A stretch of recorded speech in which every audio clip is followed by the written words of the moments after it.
Farman. Thank you. Mr. Sullivan, a slightly different topic to what we were talking about prior to the break, that of learning disability nurses and the role they play in supporting people with learning disabilities within a healthcare setting. Could you just give us a little bit of an explanation as to how vital the role that learning disability nurses play is? It's absolutely vital. So they support by giving expert advice. They have a deep knowledge of people with a learning disability. They can help with communication issues. They can help with treatments. And what we saw during the pandemic was that many of them were redeployed into ICUs and other areas. And that stripped hospitals of that expertise and that knowledge. And I'll give you an example just to illustrate how important this is. We had somebody who had COVID, who was admitted to hospital, and she was unable to tolerate a face mask. So she was unable to be given oxygen, an oxygen mask. And as you can imagine, she was non-verbal. She had strangers wearing face masks who were trying to put something on her face, and it was very, very scary, and she just wouldn't allow it. And the hospital tried. And in the end, they contacted the family and said that they were going to discharge her with palliative care because there was nothing they could do for her. Actually, we managed to get on, the family contacted us immediately, and we managed to get on to a learning disability nurse from another hospital who was able to give some advice. And what she said was actually this is very common, that what could be used in its place was a simple oxygen hood or an oxygen tent. And an oxygen tent looks a little like one of those things that people put over child buggies when it rains. So it's a very simple piece of plastic, basically, that goes over somebody. And that's, in fact, what happened. We managed to get this person saved. The following day, she went home, she was discharged. She was having a cup of tea in her garden with her family. She's still alive today, still parties, and still is a lovely woman. And she would not have survived had it not been for the intervention of a learning disability nurse from another trust. So that's just to give you a flavour of the example of how important that knowledge and understanding is. Is it right that a number of learning disability nurses were redeployed to various different parts of the healthcare system during the relevant period? Yes, it is, yes. Did you have particular concerns about the decision to redeploy these nurses? Yes, absolutely, and we made those known. And I think it's fair to say that the nurses themselves had that concern.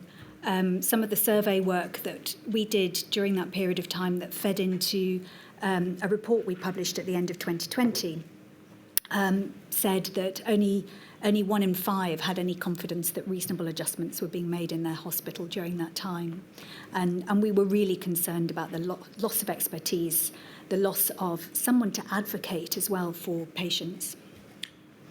Do you think then there is a link between the fact that learning disability nurses were redeployed and perhaps a lower level of care being provided to patients with learning disabilities? Yes, absolutely, because they were the ones that could actually put in place simple, reasonable adjustments that could make a huge, as in the case with this woman, that could make the difference between life and death. And I must say that post-pandemic, the numbers of learning disability nurses has been dropping since then as well. And that is of major concern to us because they play a vital role. Do you consider that were there to be a future pandemic, the specialist care provision of learning disability nurses should be protected and redeployment of those nurses be avoided? Absolutely. And I also think that we need to increase the numbers as well so that every hospital has access to a learning disability nurse.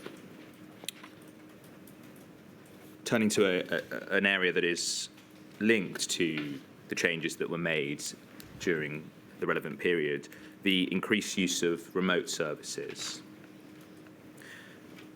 What were your particular concerns about the use of remote services for people with learning disabilities? Well, they're harder to access. So not everyone with a learning disability is IT literate. Not everyone is able to use the technology. And then there's the issue of diagnostic overshadowing and GPs not being able to pick up on the signals that are coming from patients if they're seeing them in real life. And that's especially the case with people with a learning disability. So you've got an additional barrier. Communication is sometimes more difficult, and then you have the additional barrier of the technology and the remote nature of the conversation. And I think it probably led to a lot of people not getting in touch. There was general anxiety and fear, particularly around health and doctors. And I think there are probably lots of people that should have consulted their GPs during that time and who didn't, partly because they felt they shouldn't, partly because, and I know that was an issue for the general public as well, but actually for people with a learning disability because they actually couldn't.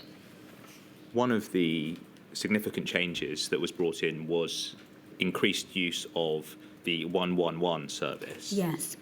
Did MenCap have, again, particular issues that they took with the way in which that service was being run? Yes, we did. Again, it's more difficult for people to use. It's also more difficult for people to articulate their symptoms in a way that is then interpreted by nurses remotely and on the phone. And we did have lots of cases as well of where family members had done this on behalf of patients. And actually the 111 people wouldn't listen to the fact that they had a learning disability and wouldn't make reasonable adjustments. And so well into the pandemic, we had situations where, I remember one case, a family contacted us on Saturday night and they were trying to get antiviral drugs and the person on the end of the line wouldn't. They had a daughter with Down syndrome. The person on the other end of the line couldn't make that happen. They were told to go and collect them, which would have meant leaving the daughter on her own, and they couldn't do that because of her learning disability. So there were lots of areas where there was less understanding of the situations people were in and the things that people with a learning disability needed by staff there. Do you know whether or not the algorithm which was used by these 111 services accounted for or asked questions about whether an individual had a learning disability? I don't, I'm afraid. Finally then, bearing in mind, of course, what we've already spoken about, and as we've gone along, you've made several points that are potential recommendations for Her Ladyship to consider. Are there any other points that you would like to draw out for the inquiry to consider? Yes, absolutely. So I think there are 3 things that we could do that would make a massive difference in the future. The first is around the Learning Disability Register. There are only a third of adults with a learning disability on that register. If we got everybody on it, we could then use it to collect data, to make reasonable adjustments, to passport things like vaccines, and to really analyse what was going on and the impact on people with a learning disability. So that would be my first recommendation. The second one is around clarity and communications, particularly around the clinical frailty scales, ceilings of care, do not treat, do not resuscitate notices, where there is, and still is, quite a lot of confusion. The BMJ article that we submitted shows that there is still confusion on those areas even after the pandemic. And also that article shows that resources are becoming factors in people's decision making. So some clarity in communications so that everyone's really clear. And the other area is around understanding and attitudes towards people with a learning disability. So I think there's general lack of understanding around what a learning disability is in some spaces. We saw that during vaccination, where people were told that they couldn't have a vaccine because they didn't have cerebral palsy, and cerebral palsy was the only learning disability. So there's some general lack of understanding around that. But a lot of it is actually around the attitudes of people towards people with a learning disability.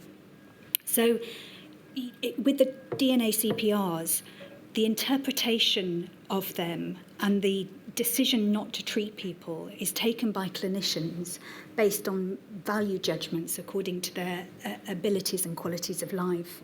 And if you think about it, doctors are university educated, they have really good jobs, they have a really clear contribution to society, and then they're making a value judgment about the quality of somebody's life who perhaps has a learning disability, perhaps is non-verbal, perhaps is a wheelchair user, perhaps doesn't have a job. And I think those values cloud some of the decisions that have been made. And really, we need to really focus on everybody with a learning disability has the right to a happy and healthy life, just like you and I do. We should all have the same rights. And also that people with a learning disability do make really positive contributions to society and to everyday lives. People live really good lives. Somebody non-verbal could come in this room and light it up and have everyone laughing. And I don't think that is recognised and really understood. So something around the attitudes and values that particularly healthcare professionals place on people's lives would be good. Thank you very much. My lady, that's all I ask. Thank you, Mr. Farrant. Mr. Willoughby.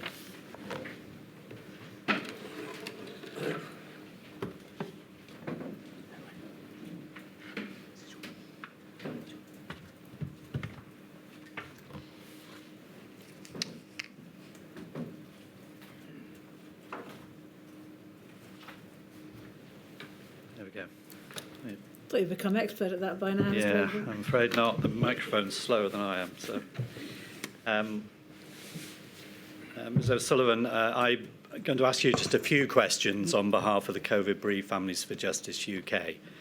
Just three short topics. And I'll start, if I may, just picking up a point about DNA CPRs, and you've given a fair amount of evidence about that already. But you're familiar with the NHS Learning Disability Mortality Review. Yes. And we asked for the 2019 one to be added to the document, so I think you may have had a chance to look at that. I can put it on the screen, but I don't think I'll have to. It's just one discrete point. Now, these are, just to remind us, these are annual reports, NHS reports, and they're designed to review cases and learn lessons and improve the quality of care for people with learning disabilities. That's right, isn't it? Yes, it is, yes. Yeah. So the only point that I want to pull out of that is that, and it's, I'll give the reference just for the record, it's INQ 000474362, and it's page 26. So this is the 2019 Learning Disabilities Mortality Review, and it's Annex 3, which is a table of findings and consequent remedial action. And just this, and this is a quote, 19 reviews reported that the term learning disabilities or Down syndrome was given as the rationale for a DNA CPR order. Yes. Unquote. And that's quite a shocking finding, isn't it? It is. It really is. And just to complete the picture, the action was to send a letter out to NHS Trust chief executives and others.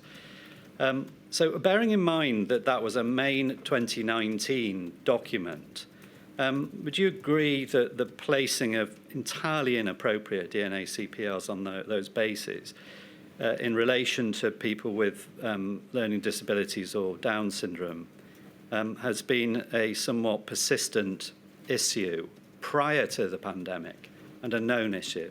Yes, it is. It was known before, and it still is afterwards. Yeah. And we also see learning disability being listed as a cause of death on death certificates as well. Yes, indeed, which again is inappropriate. Yes, it's the same if somebody put woman on my Yes, death certificate. Indeed. So this is an issue, bearing in mind the 2019 review, and it's an important review document. This is an issue that decision makers should have had well in mind at the beginning of the pandemic when they were looking at pandemic-specific guidance as well. Yes, yes. Yeah, so when we're looking at guidance, for example, the guidance that you discussed before, the NICE guidance from 20th of March, is it a particular disappointment that this issue wasn't highlighted then, so that it wouldn't happen again? Yes, it really is. And I think what you've highlighted also shows that there are some people in NHS England, in the Department of Health, who knew this and understood it and probably were advocating for it as strongly as I was. Yes. But they weren't being listened to either. Yes, and I think the point that you made earlier was that having been in the initial COVID guidance, it was too late to put the genie back in the bottle. Yes, yes, and it fed existing perceptions and attitudes. So there's certainly a potential for it to carry on later into the pandemic. Okay, second topic, and briefly, the inclusion of people with Down syndrome on the clinically extremely vulnerable list. It's correct, I think, that in late autumn of 2020, it was announced that people with Down syndrome had been added to the clinically extremely vulnerable list. Was that a surprise and a concern that hadn't been done before that point? It was certainly a concern that it hadn't been done before, given that there had been several bits of data that had come through that suggested that people with a learning disability, not specifically people with Down syndrome, but people with a learning disability were at higher risk. And I would have expected some further study to have gone on, really, to assess whether it was the type of learning disability that someone had or other factors.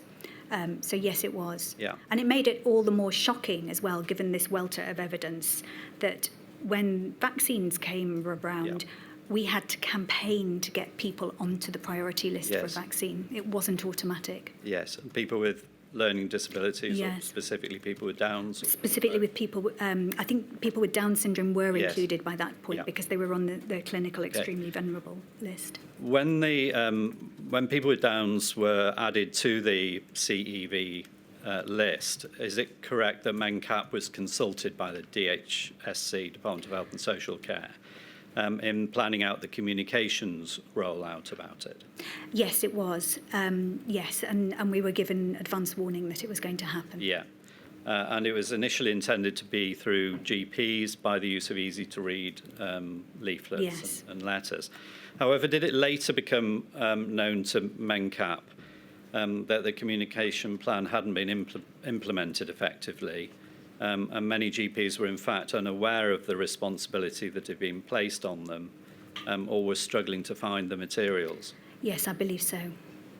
And as a result of that, a different strategy had to be put in place with individuals being directed to contact their GPs. Yes, yes. And was MenCap involved in all that process to make it happen? Yes, we were. I mean, this was our role almost throughout the pandemic, was trying to communicate with our communities and empower them to ask for their rights, as well as working with government to try and get the cascade working the other way around. Yes. So it was good that MenCap was being involved, but in fact, really, you were filling the gaps that really ought not to have been there.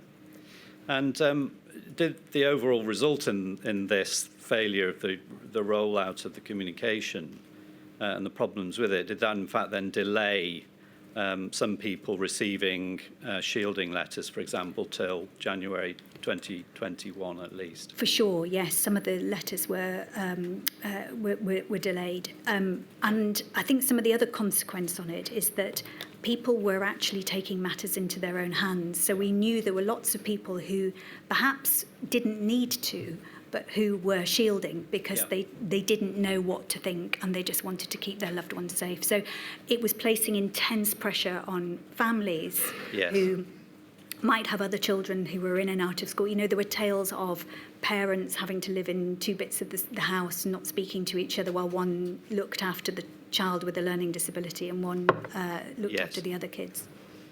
Final topic, and again it's a brief one, and it's the impact of rapidly changing guidance on people with autism. The inquiry has a statement from Dr. Lade Smith at the Royal College of Psychiatrists, and she reports, hearing from an autistic patient representative, that frequent government rule changes were confusing and upsetting for people living with autism. And the patient representative felt that communication of the rules allowed for different interpretations, and that was difficult for people to pass and understand that guidance personally. And that knock-on effect was on public safety of people. In that. Is that something that MenCap was aware of or became aware of? I mean, just the rules changing constantly, but also the way they were communicated out. So we'd read something in the newspaper at the weekend, then maybe midweek it would be part of one of the press conferences, then the guidance would come out a few days later. It was all very bitty and confusing, and that really made people anxious. And I think, you know, if you are told that you are vulnerable, yes, and if you are told that there are various rules in place in order to keep vulnerable people safe, and then you see people in society breaking those rules, that's basically telling you that those people don't value you and your life. Yes. And I can see absolutely how that can make people very upset indeed. Yes. And is it right then that insufficient consideration was given to, for example, people with autism in terms of the frequency of changes and the specific measures that should have been applied and weren't to assist them? So in the frequency, but also the specific measures. So it took a while for people to be allowed to not have to use a face mask. Yeah. It took a while for some of the rules to be changed so that people could go and exercise with a support worker, because the previous rules said you had to be alone. So it took a while for things to be acted upon, which actually a bit of consultation would have made all the difference and perhaps reduced the number of changes. Indeed. Thank you very much. Those are my questions. Thank you very much, Mr. Weatherby. Mr. Wolfe, that away. Good afternoon, Ms. Sullivan. So I ask questions on behalf of the Patients Association, Care Rights UK and John's campaign. I've just got two brief topics, if I may. The first relates to escalation pathways for people with a learning disability. You say in paragraph 51 of your witness statement that there should be a clear and effective escalation pathway for access to care issues for people with a learning disability in times of emergency. What would that involve? So actually, this is how the recommendation around the learning disability register could be really helpful. That actually, if it is known that a patient has a learning disability, that the pathway could involve, say, consultation with a learning disability nurse. It could involve ensuring that communication preferences that were met. It could involve extra stringence around the use of things like DNA CPRs. So there are various measures that could be put in place, specifically if it's known that a patient has a learning disability, that doctors are aware that they might need to communicate differently, they might need to take account of the fact that they might be aware of diagnostic overshadowing or particular issues, and that they might need expert support from a learning disability nurse. And they might also need to involve family carers? Absolutely, yes, absolutely. The role of families is absolutely vital, and we saw that absolutely through the pandemic, where families weren't listened to, and we've seen that dating back quite a long way. I mean, this is the origins of the Oliver McGowan mandatory training stem exactly from a family not being listened to and their son tragically dying. So you've taken me naturally into my second topic, which is the involvement of family carers in being listened to in the pandemic. And you've explained how your view was that they weren't sufficiently listened to. How did that impact on the process of informed consent for treatment for people with learning disabilities? Well, it meant that there was no one there to advocate for the patient, that in some instances we know do not attempt resuscitation notices were applied without family consent or with very limited family consultation. So, an example I think I might have used earlier where, one family member was asked about it in relation to her sister. She said she needed to go and consult other family members, notably her mother. And by the time she came back, the patient had been refused treatment and then died subsequently as a result of that, and there was an indication that she had given consent when she's really clear that she hadn't. So this was happening a lot, where families were either not consulted, or where they were, their views were being ignored. Thank you.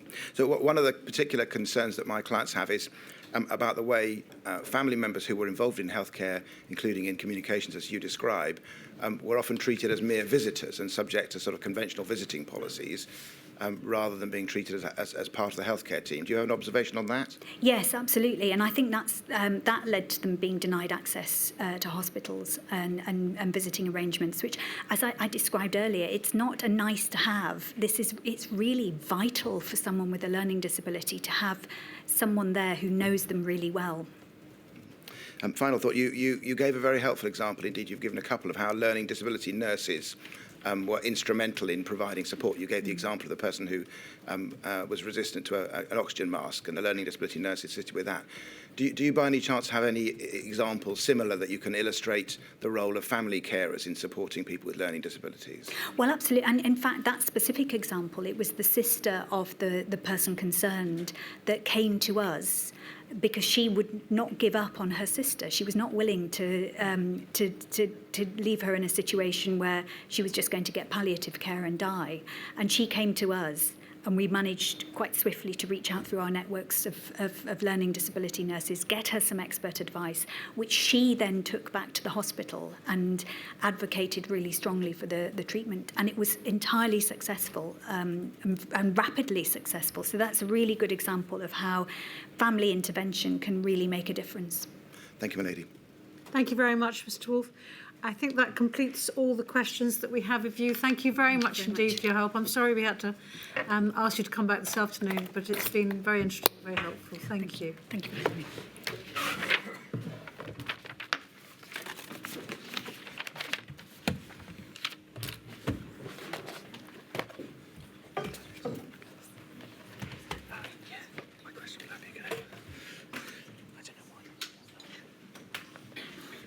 Mr. Scott, having problems with a... My lady, may we call Professor Philip Banfield?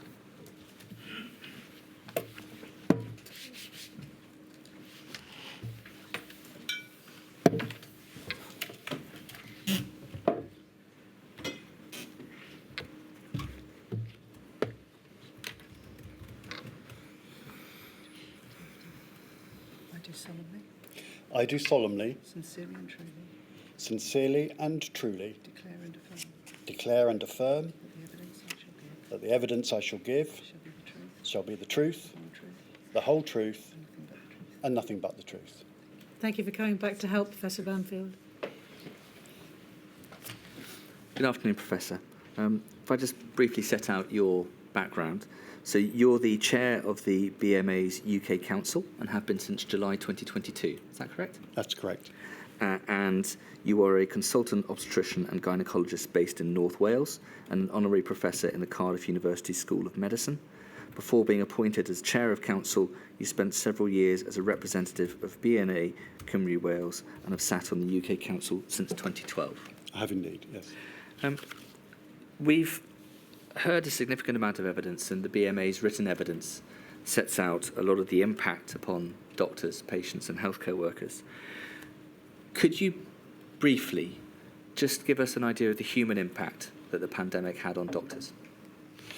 Well, doctors went into the pandemic already with significant pressures in work, large instances of burnout and quite a high attrition rate of the profession, number of people leaving the profession. What the pandemic did initially, strangely enough, was to increase morale as people felt that they were needing to pull together in this national crisis. But very rapidly and across the course of the pandemic, we saw a worsening of both physical and mental health of the medical profession. How did that manifest itself? How were people on the ground impacted? Well, we saw physically that because doctors were exposed to COVID, so readily and so much more than the general public that there was a six-fold increase in the chance of a healthcare worker getting COVID. So they were off. Sadly, we know of at least 50 doctors who died from the pandemic, and we know of many hundreds who have still got long COVID. Those physical disabilities have affected the mental health, especially at the point at which the services on the front line did feel overwhelmed, and people were frightened of what was about to come, and then frightened about being put in situations that they were unfamiliar with, untrained for, and might put them at risk. And was that the same for doctors across the entirety of the United Kingdom? Yes, it was. And was that the same for doctors of all diverse specialities and seniority? Well, there were different pressures on different age groups. So the older consultants, as it became apparent that COVID disproportionately affected those in older age groups, were a huge issue. It didn't affect doctors equally. We saw our black, African and minority ethnic colleagues affected. And then we saw the resident doctors, the doctors in training and local employed doctors who were more likely to be redeployed, having a lot of stresses because they were suddenly being put at short notice into strange environments. We'll come back and look at that in a little bit later on. Dr. Kevin Fong gave evidence to the inquiry in the first period of hearings, and he talked about the detail and the dedication and the ability to provide everything that can be provided to provide the best care for a patient who's critically unwell in intensive care. And he said if your definition of overwhelmed is your ability to provide that, then at many times and in many places the units were overwhelmed. Now, Dr. Fong was talking there about intensive care. Would you say that other parts of the NHS and HSC across the United Kingdom were overwhelmed during the pandemic? I think that happened everywhere, and by definition, any health service that has to change the way it practices.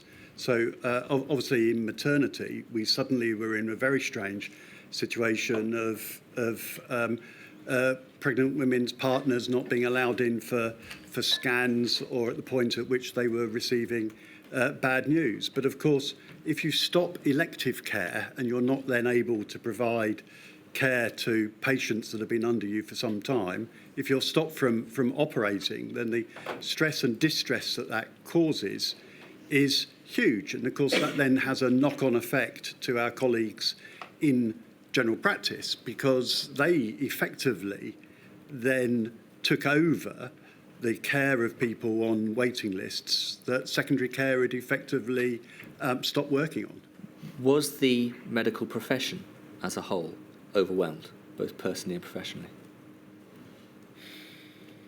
The medical profession is used to working under pressure. The feedback that we've had is that many people did feel overwhelmed. The sickness rates went up, and that sense of burnout lasts to this day. And we've seen certainly a large number of people leave the service early because of the effects of that. In the event of a future pandemic, how would you prevent that happening again?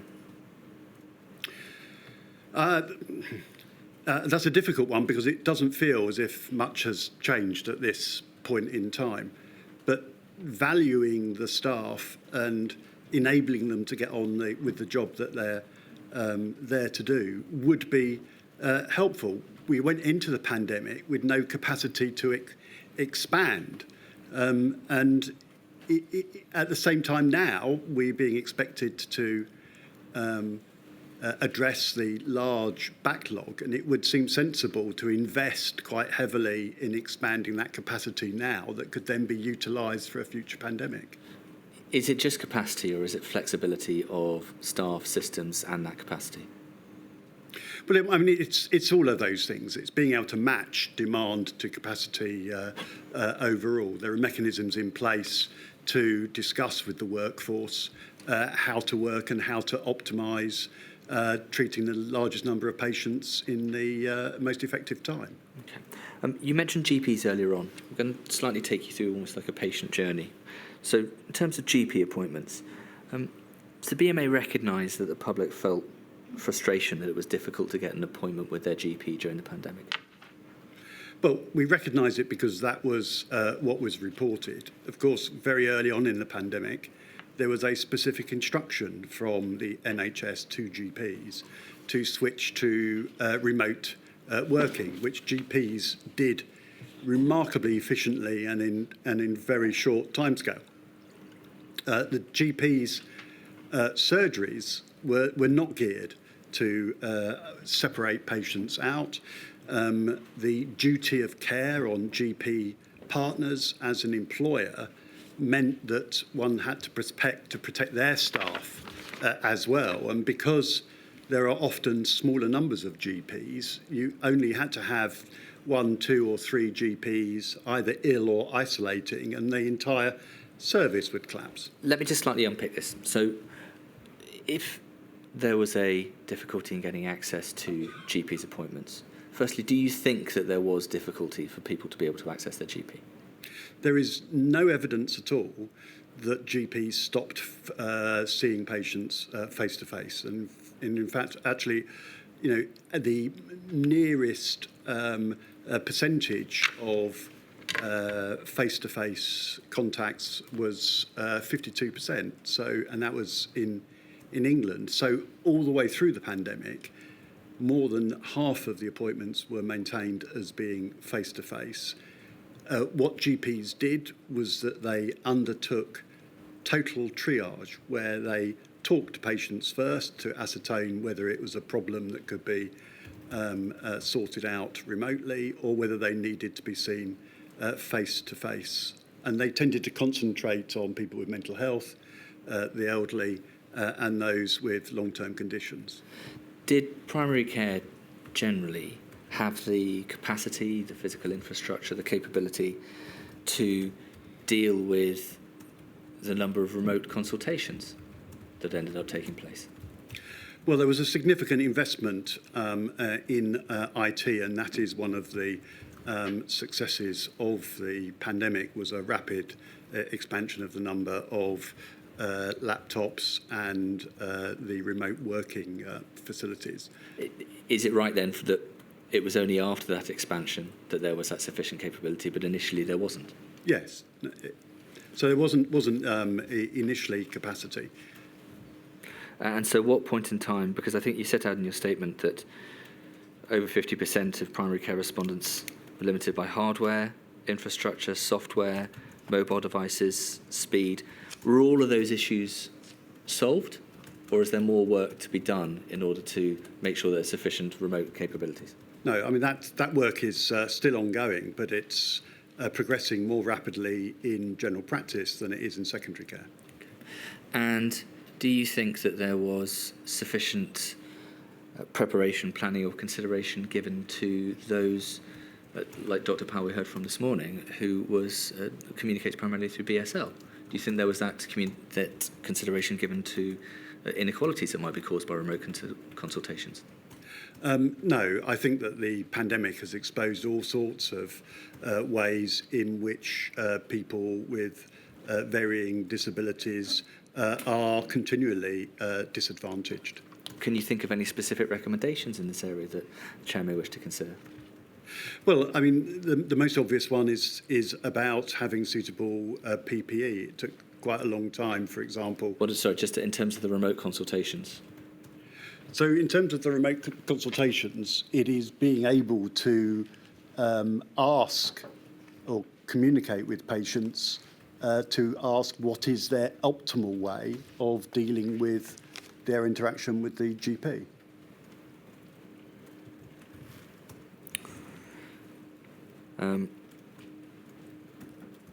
Do you think that there was a loss in patient confidence in GPs because people felt they weren't able to get appointments? Well, I think a lot of the loss of confidence was driven by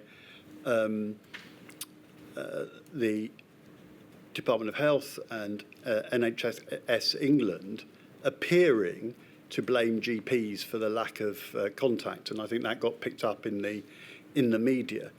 I would not blame GPs for a lack of ability to contact. We know that general practice is under-resourced for the work that it has been asked to do. What do you think could be done to improve that situation? Well, I mean, significant investment in GP infrastructure and GP estates would help enormously.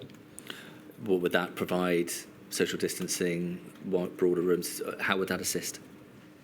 Well, it will help in any future pandemic by making sure that you can be proactive with your patients in assessing what their needs would be at any particular time if you needed to change the way that care was given. Okay. If I look now at shielding, what was the difficulties that GPs faced in contacting those who were advised to shield? Well, originally they were being told that they would receive the lists of clinically extremely vulnerable patients. They came off several national data sets and they had to cross-reference them with their own patient records. And they were finding that there were a lot of errors in those data sets. They then had lists from secondary care and subsequently lists of patients who self-identified as clinically extremely vulnerable. So there was a lot of cross-checking that was needed and quite a short period of time in which to do that. Do you think it was appropriate for GPs to be responsible for contacting those who had to shield? Do I think it was... Well, was it the best way of doing it? Let's phrase it a different way. Well, the GPs know the patients best. I mean, that's why general practice is so successful. They are the most likely to know whether the condition is still ongoing or not. But if you're going to ask GPs to do that, you need to give them the resources to do it. And I presume by that answer it meant that they didn't have the resources to do that. Is that No, well, no, but they actually they did get on with the job and they delivered. Was there clear communication of the criteria for who should shield? And if not, how should that have been dealt with differently? Well, there weren't clear instructions, and in fact, the criteria changed several times across the pandemic, which added to the confusion.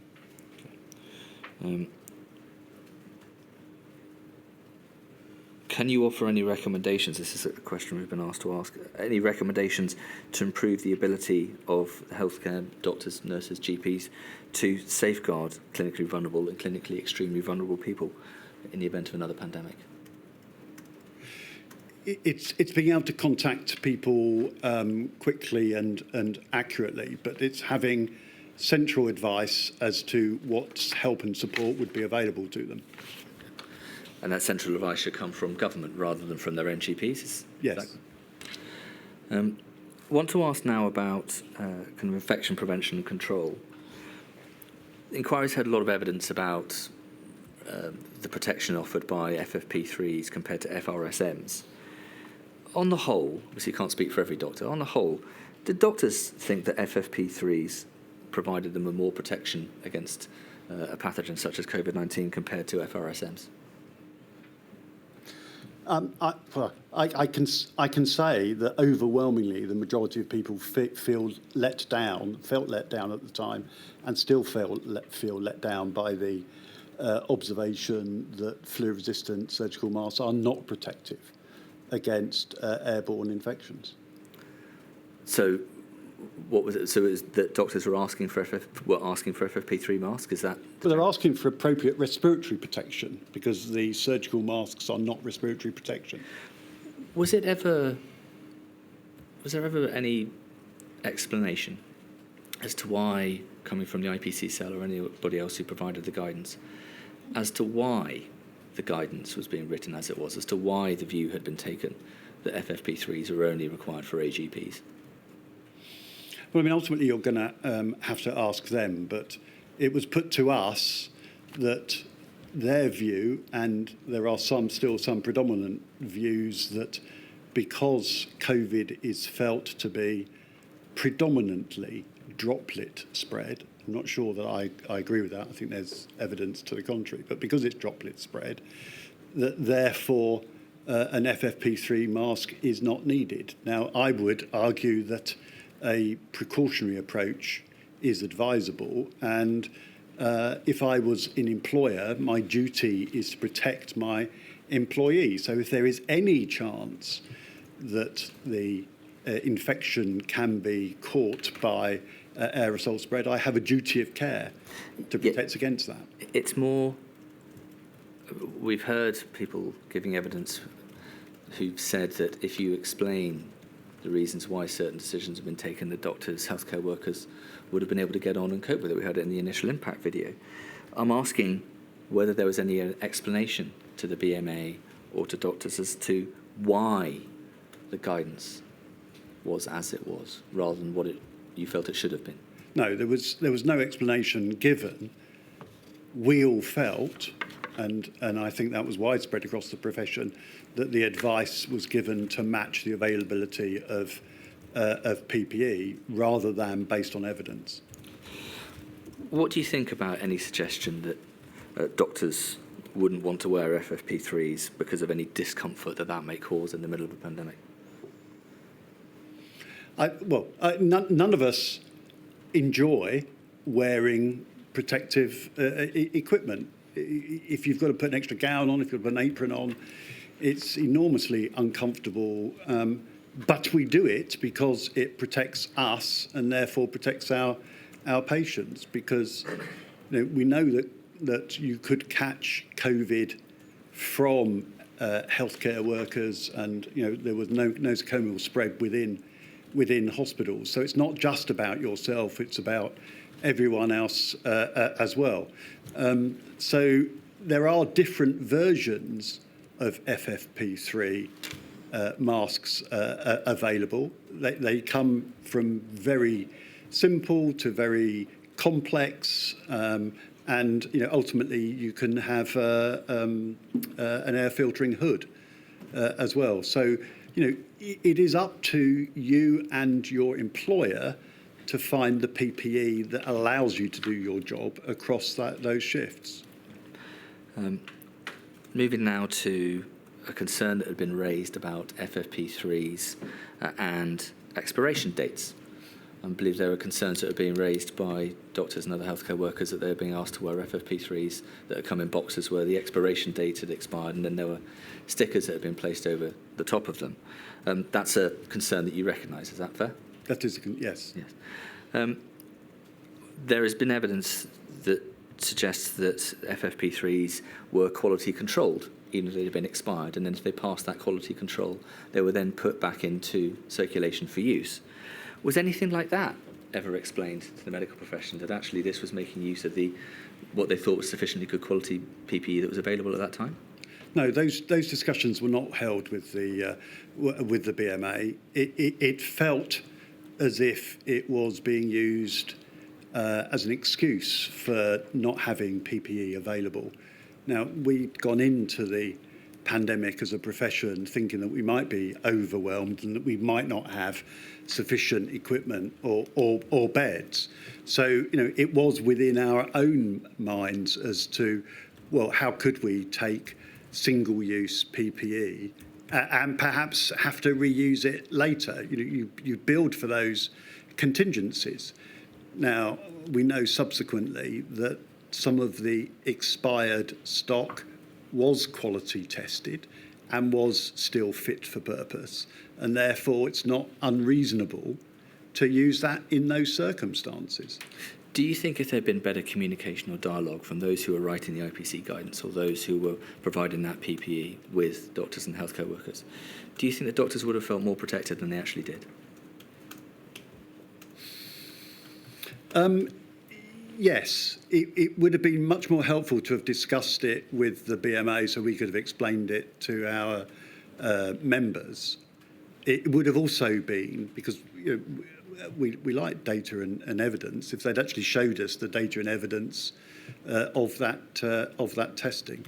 But this was at a time in which people were feeling that there was a lack of aprons, gowns, visors.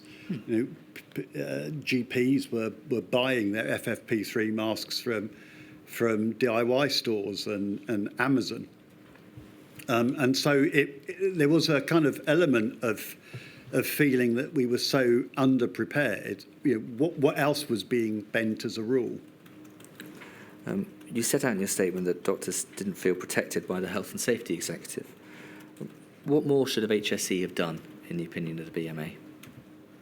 Well, there were two important things arising from health and safety law. The first was a duty to assess the hazard and then to mitigate against that hazard. And we feel that the Health and Safety Executive didn't really do either adequately. So, for example, there was quite a long lag between getting risk assessments for patients and then getting the right kind of respiratory protection for staff. And if you have a situation in which the Health and Safety Executive is aware that there are deficiencies in the advice about fluid-resistant surgical masks, for example, because it was their research in 2008 that showed that aerosols can get behind these masks. Sorry to cut across you, Professor Banfield. If I could just ask you just for a practical example about what you feel should have been done better by the HSE. We feel that they should have inspected and enforced more in the workplace.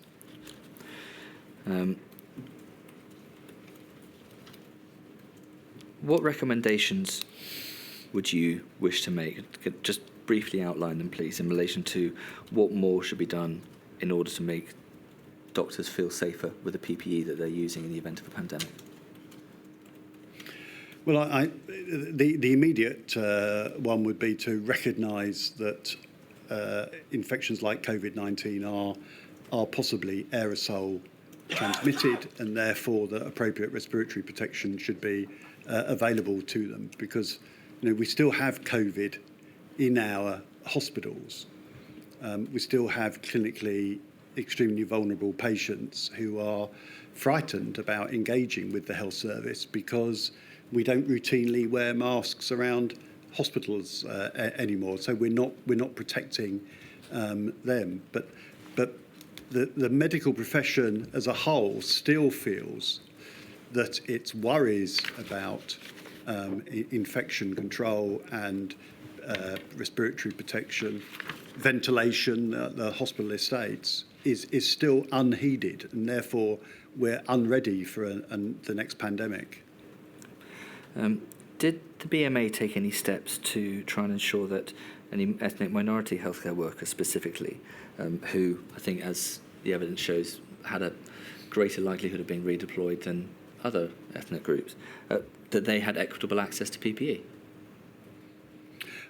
Yes, well, I mean, we've flagged it on many occasions with both government and the NHS in all four nations. The difficulty for people of black, Asian and minority ethnic origin is that they are much more reticent. We know in raising concerns, they were much more readily deployed. They were less likely to protest about having inadequate protections, because we know that systemically there are issues with systemic racism in the NHS. Okay, I'm going to move on to a different topic. In terms of the provision of guidance or prioritisation protocols, you set out in your statement that there was no government guidance or prioritisation protocols that were issued about criteria or policies about which patients would be admitted into intensive care in the event that demand outstripped already limited resources or services were overwhelmed. Fundamentally, Do you believe that's a question for politicians to provide or clinicians to provide that kind of guidance in the event that it was required? Well, I mean, it's a bit of both, isn't it? It's where it overlaps, because if you are going into a pandemic under-resourced and under-prepared, the state of the NHS at that point has arisen because of government policies.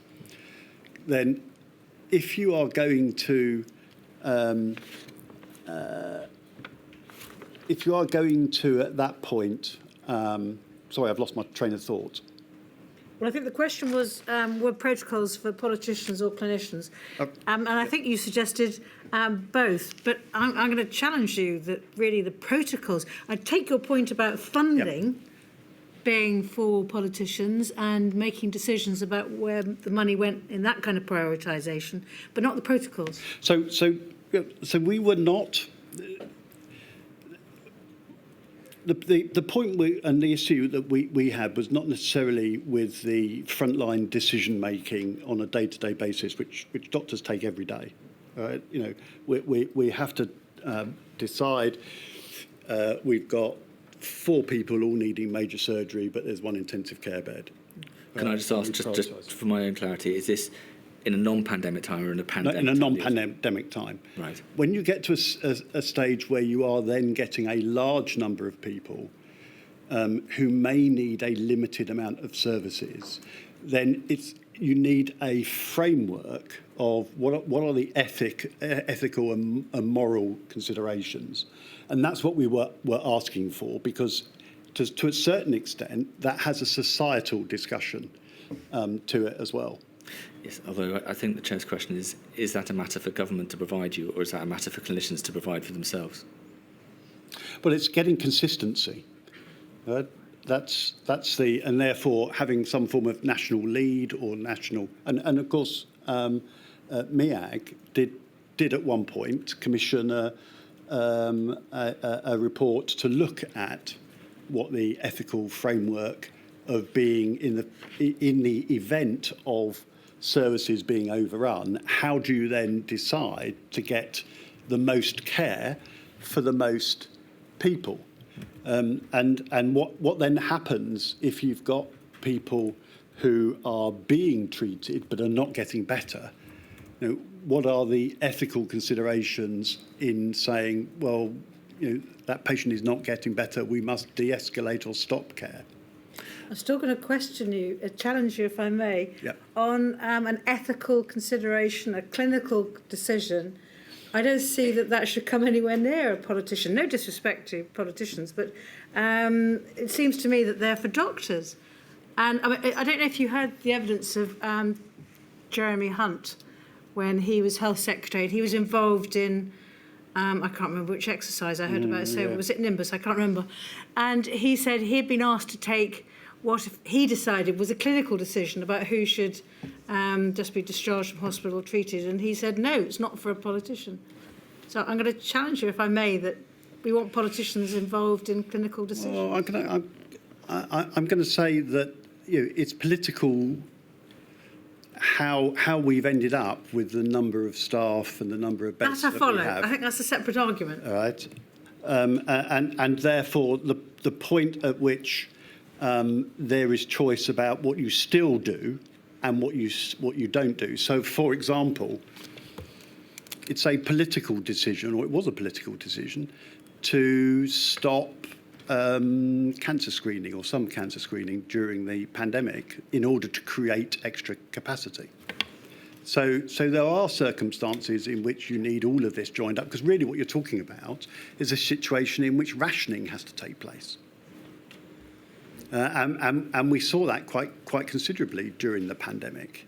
And that is not a clinical decision alone. That is, you know, as I say, a wider societal, political decision as to what is funded or not funded and what is continued and not continued. Thank you. Because your statement then goes on to continue in terms of what practically happened in the pandemic, that the lack of guidance and circumstances of extreme uncertainty created anxiety amongst doctors and other healthcare professionals. And then as a result of the UK government's decision not to issue guidance or any protocols for prioritising care, the BMA issued its own guidance for the profession, as did a number of other organisations. So why was it that the BMA filled that gap? Because if you are in that situation as a group of clinicians or a single doctor having to make such profound decisions about what does and doesn't get done, who do you admit to hospital?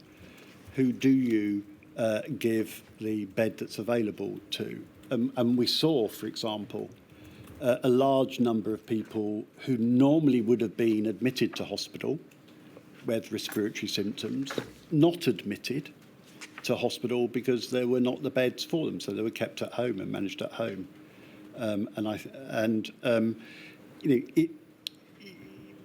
Having that sense that there are other people outlining and understanding that there are moral and ethical dilemmas and sharing those and getting consistency. So, we issued guidance, a number of other colleges offered guidance as well. It would have been better if there was one set, because it would have been something that everyone then could have said, we've made the decisions as fairly and ethically as we can. We have tried to treat everyone with respect and equally. How is a doctor who's faced with that situation meant to apply multiple versions of guidance from different organisations? Well, that's why I would argue that it would have been more helpful for there to be a single guidance on this. And did, to your knowledge, your members feel better because there was that guidance had been put in place once the BMA had published it? Yes, they did. They felt better protected. I was on UK Council at the time that we were discussing how necessary this was. And when you are facing a situation where people are going to die because you can't help them, or you can't help them as best you can, or you are going to give care that is not up to your normal standard, you need to feel that there are other people with you as you take these decisions. Okay. Can I just take you, please, to INQ 000-11773, and this is the COVID-19 ethical issues, a guidance note dated the 19th of March 2020. I think this is the guidance we've been talking about.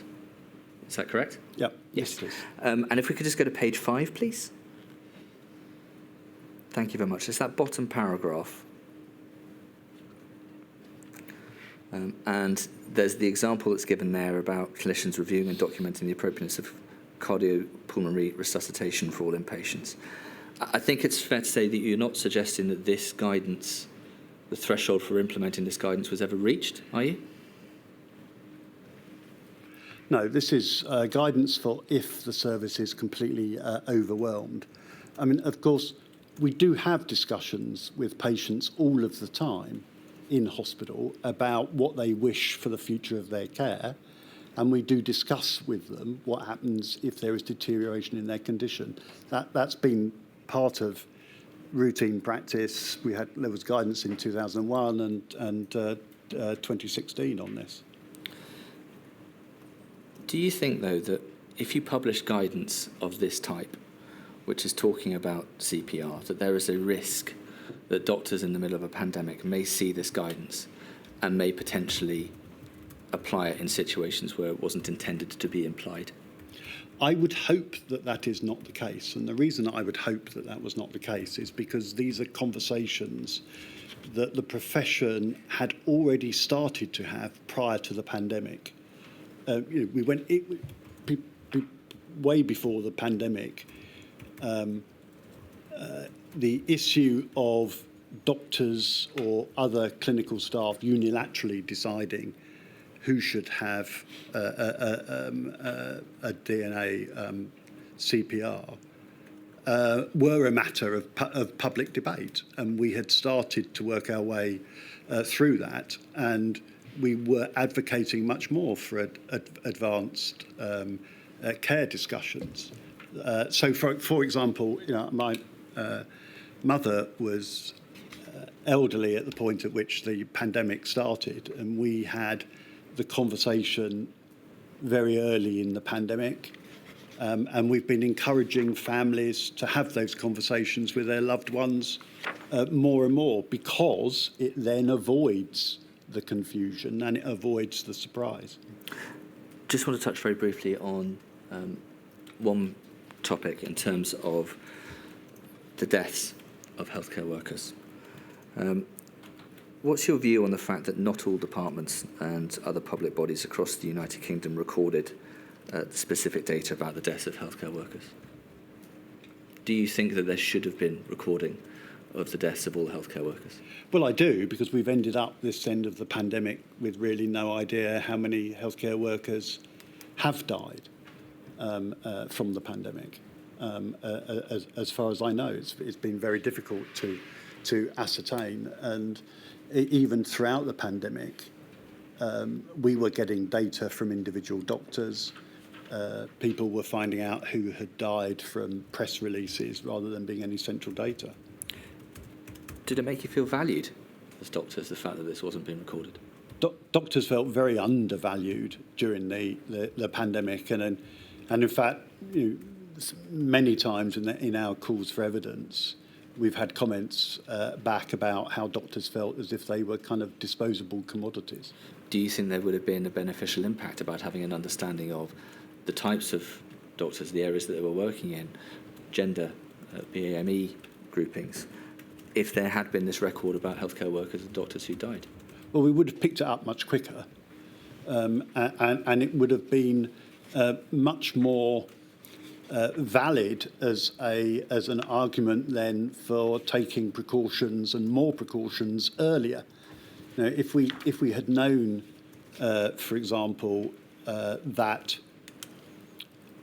healthcare workers, I mean, if you have a look at the first 100 or so healthcare worker deaths as was reported in the Health Services Journal, what was striking was that there were no deaths recorded from anaesthetists or intensive care, but there were from the wards, and of course people on using anaesthetists and intensive care had FFP3 respiratory protection, and what we were witnessing was that I as a clinical school teacher, our medical students wanted to help straight away. As soon as the pandemic, they said, what can we do to help? They went out onto the wards with flu-resistant surgical masks, and they all caught COVID straight off. Now, if that had been tracked, and if the deaths had been tracked earlier, we would have known less doctors, less healthcare workers would have caught COVID, fewer would have died, and fewer people would have caught COVID within the hospital and care setting. Just two more questions, if I may. First is, do you think that there was adequate support for doctors and healthcare workers' mental and physical needs while they were working during the pandemic? No, I mean, we went into the pandemic with very poor occupational health services, very under-resourced mental health services. What we did see in the early stages, as other services were closed down, many of the psychological services were redirected to providing support for health and well-being. We saw in the BMA across 2019 to 2021 a 343% increase in people contacting our well-being services. Where was that? Was that across the UK? Or? That's across the UK, yes. And then finally, what more do you think should be done to protect doctors and healthcare workers in the event of a future pandemic? Well, the immediate ones are to take a precautionary approach, because if there is any doubt about how someone can catch an infection, then the duty of care is with the employer, and doctors still do not feel protected in that workplace. We still have inadequate ventilation, for example. We're still unable to separate out patients, and that was very distressing for doctors to be told you have to put a patient with COVID in a room with patients without COVID.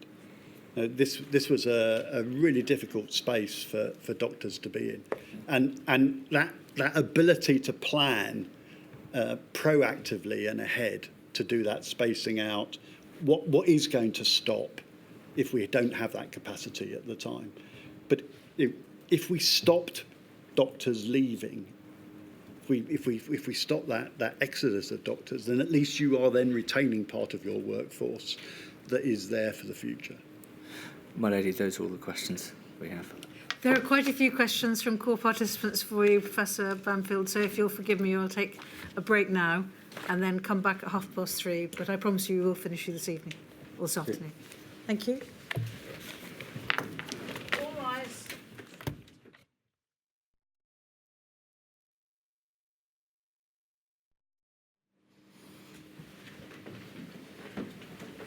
Mr. Weatherby.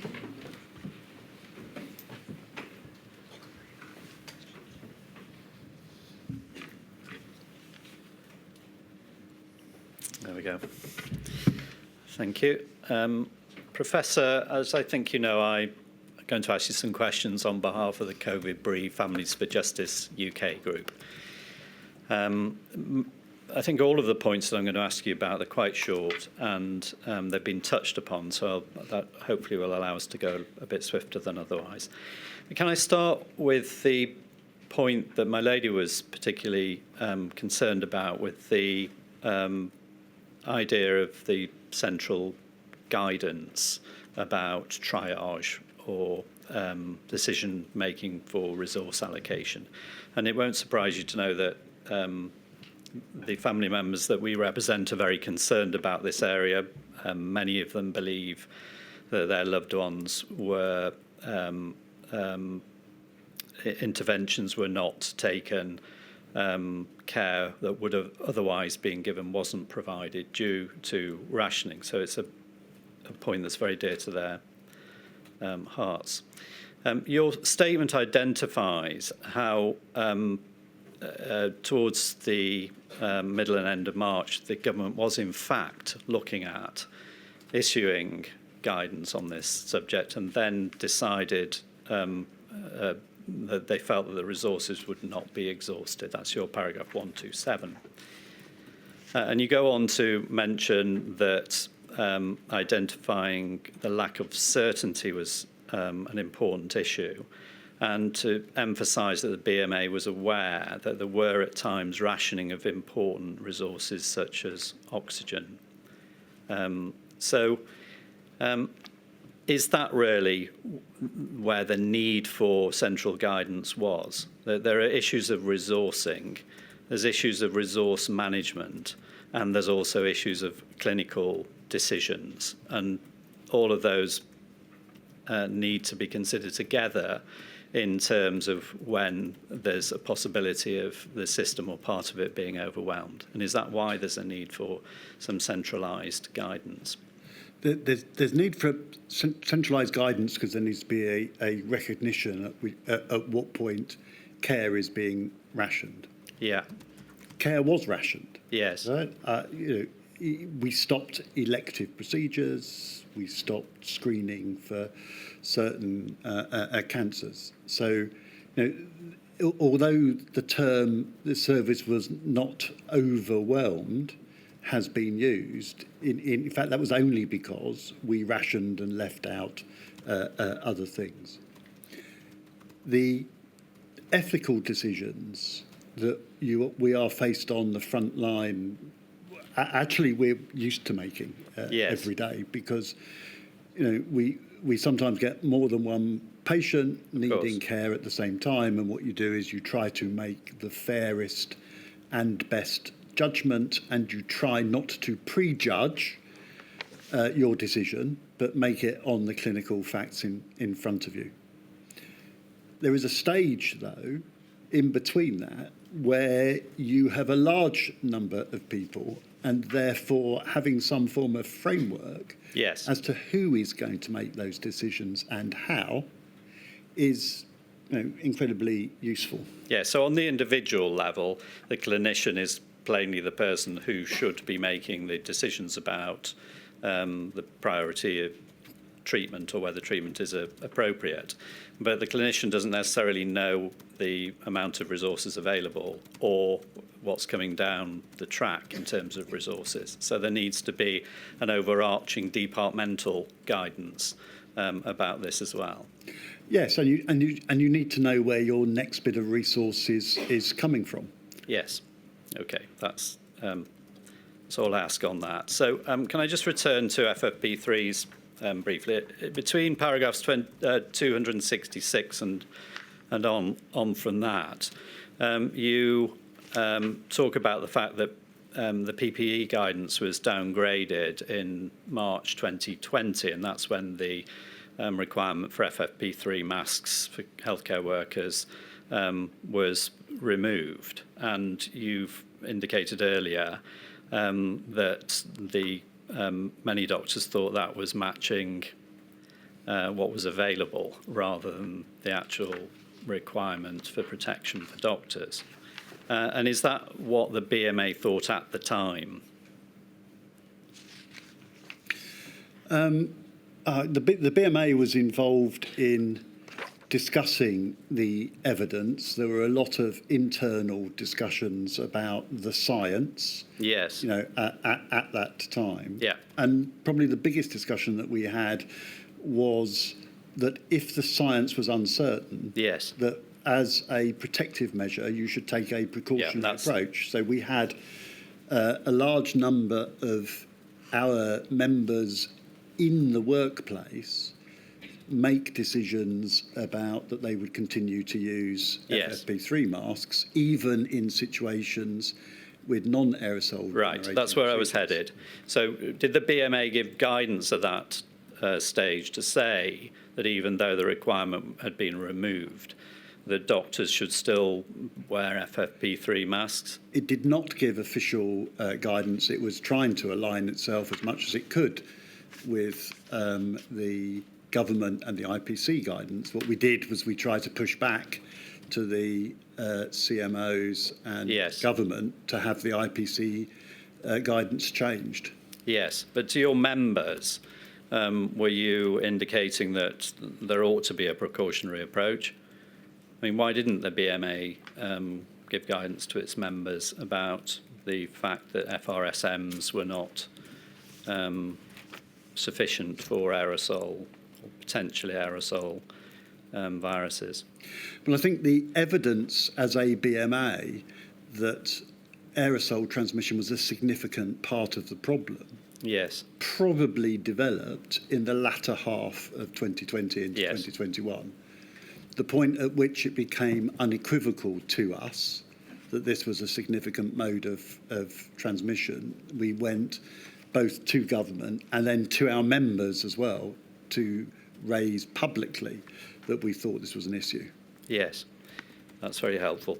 Now, on the same theme, I don't know whether you followed it, but Professor Susan Hopkins recently gave evidence to this inquiry that there was weak evidence that FFP3 masks offered greater protection than surgical masks in practical healthcare settings as opposed to a laboratory environment. Is that a statement that you would agree with? No, I wouldn't. And why is that?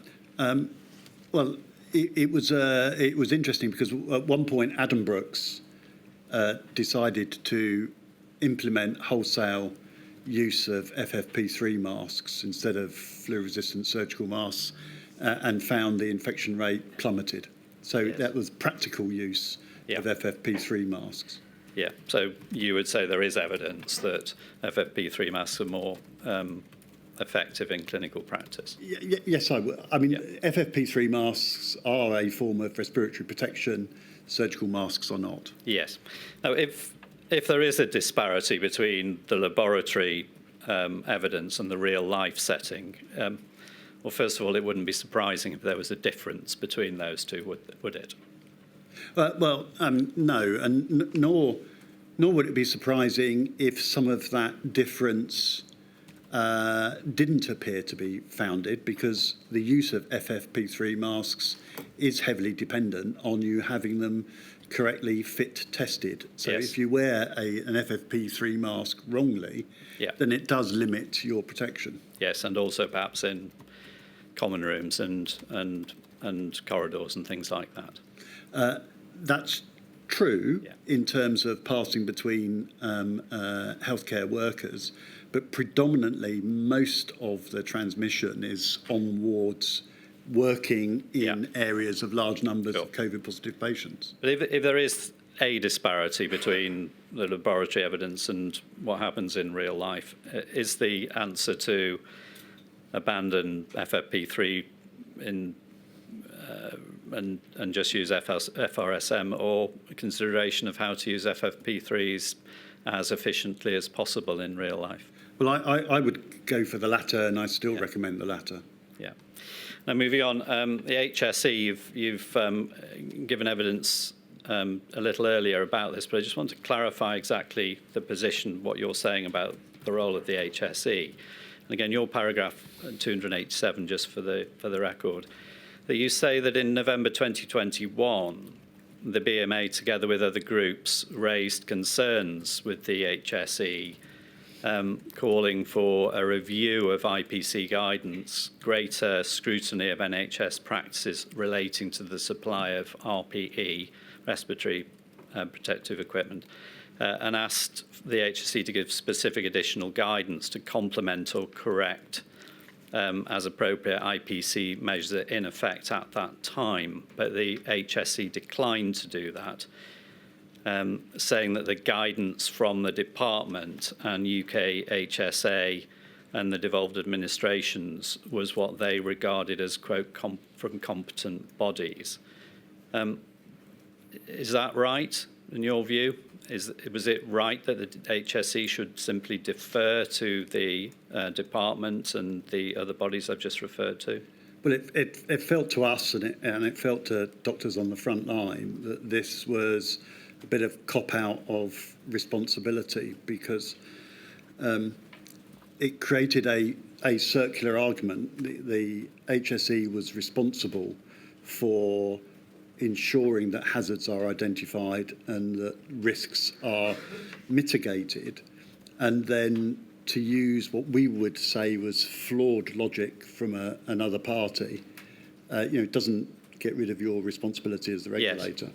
I mean, you refer, and I quote, to an abrogation of their responsibility as the workplace health and safety regulator, unquote. And is that largely driven by a factor that you referred to earlier, which is the 2008 report that you knew that the HSE had knowledge of in terms of aerosols, and the fact that they knew that aerosols wouldn't be stopped by FRSMs?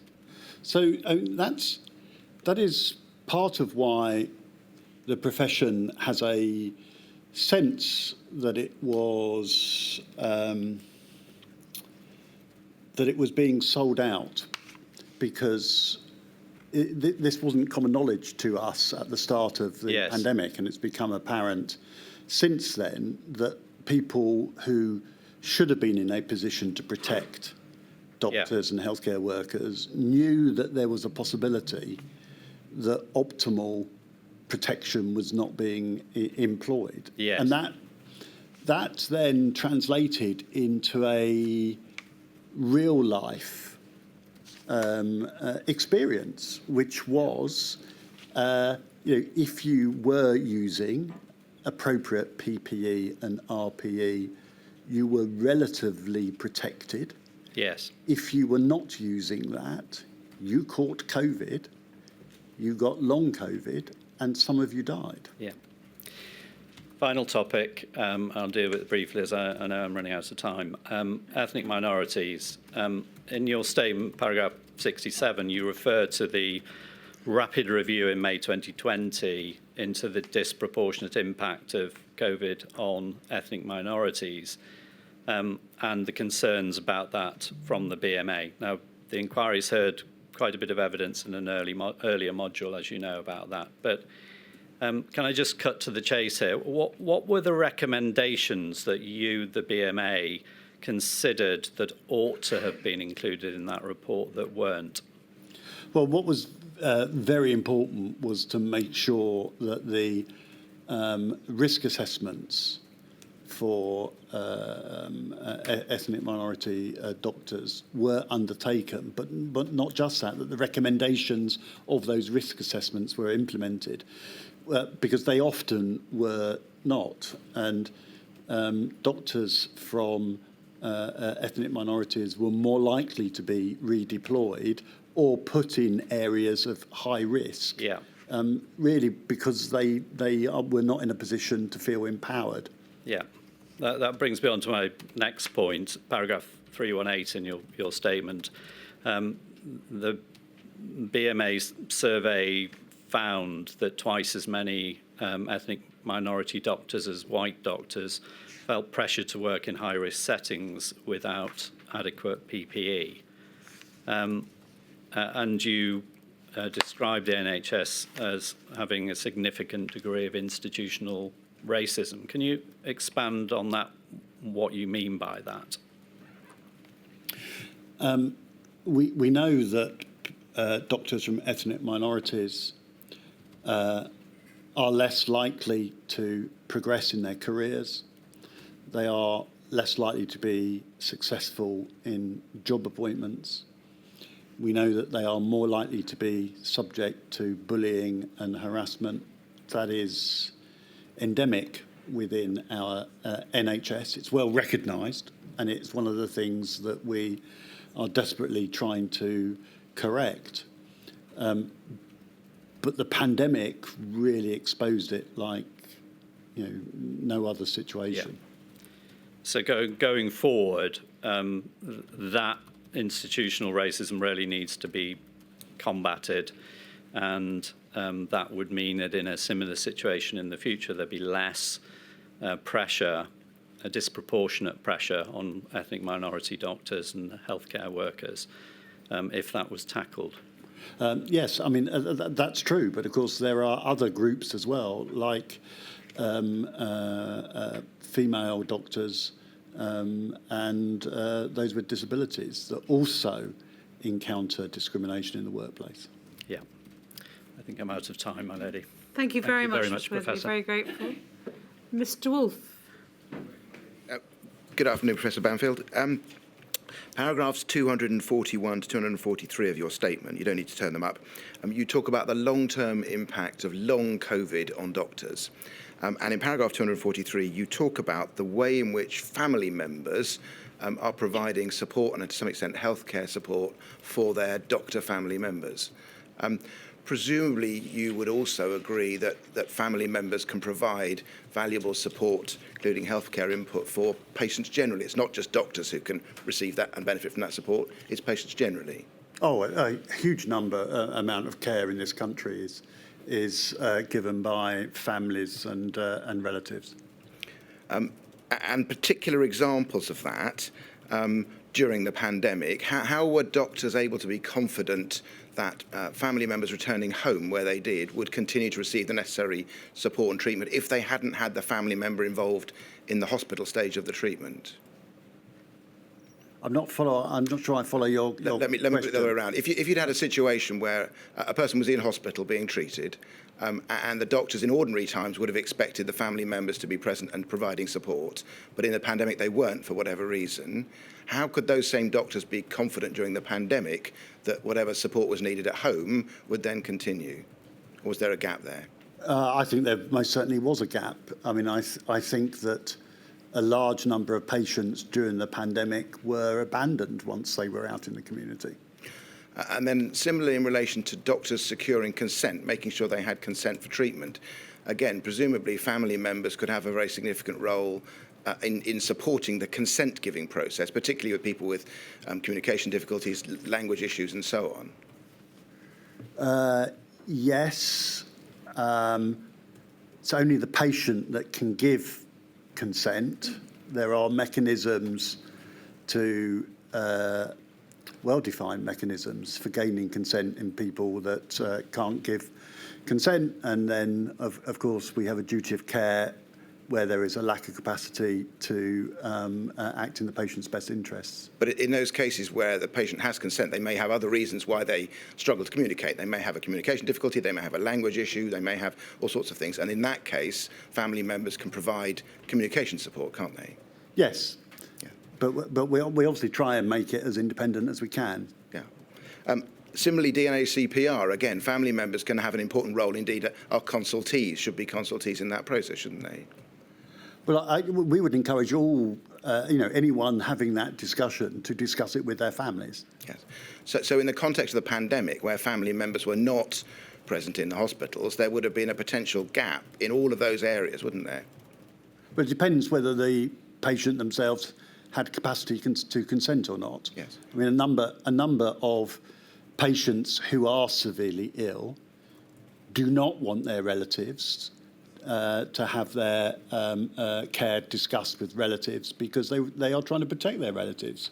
But in the instances where somebody had a communication need, a language need, whatever it may be, whether it was a DNA CPR type situation or a consent situation, the absence of their family member was a potential impediment, wasn't it?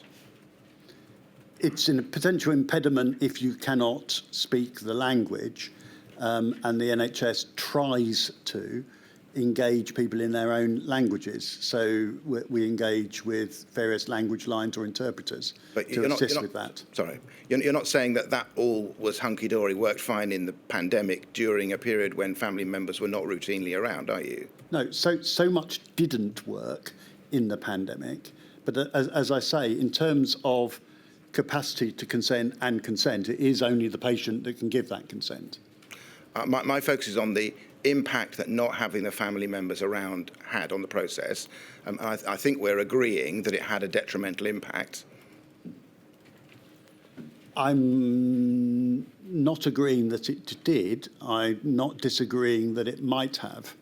And that is because if a patient is happy to have a discussion about consent, then they're happy to have that. And actually, it isn't in that case anything to do with the relative. It's the patient decision. Mr. Wolfe, if it helps, I take your point. I'm grateful, my lady. Let's not argue about the extent of the impediment. There was an issue, I think we're agreeing, let's not just fall out about the extent of it, of patients' communication and so on, and the support that came around that being impacted by lack of family members. I want to understand why we think that happened during the pandemic. Do you have any sense of why that came about? Why were patient family members not able to be sufficiently involved? Well, in the hospital environment, a decision was taken to minimise, the exposure of the general public to COVID by putting restrictions on visiting, and B, to concentrate on trying to treat as many patients with very limited resources. That led to situations that were far from ideal. So I think to explore, I hope, where you want to be with this, you would normally have conversations that are difficult conversations with patients with relatives present, unless the patient themselves says, no, I don't want the patient, a relative here. I want to discuss this just with you, which the patient has the prerogative to do. I think we have to leave it there, Mr. Wolfe. I'm really sorry. We've got a lot more to get through this evening. I'm sorry. My lady. Ms. Peacock.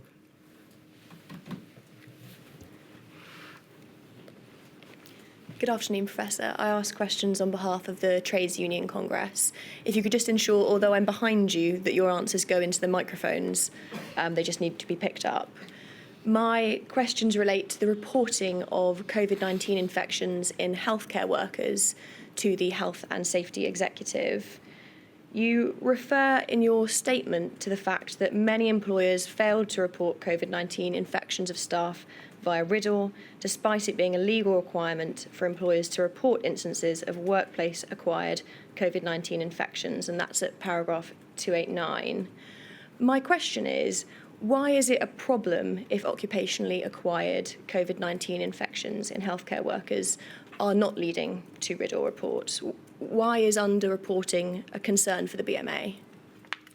Well, I mean, the biggest and most obvious consequence to that is an enormous number of healthcare workers who really can only have caught COVID and are now disabled and unable to work or earn a living, are having to undertake individual litigation to get their work-acquired COVID recognised. And it's difficult for us because the RIDDOR reporting is supposed to be based on if there was a reasonable chance, and that the goalposts seem to move during the pandemic to a balance of probabilities, and then, well, you don't need to report it if someone was using the IPC relevant PPE at the time. Well, of course, if the IPC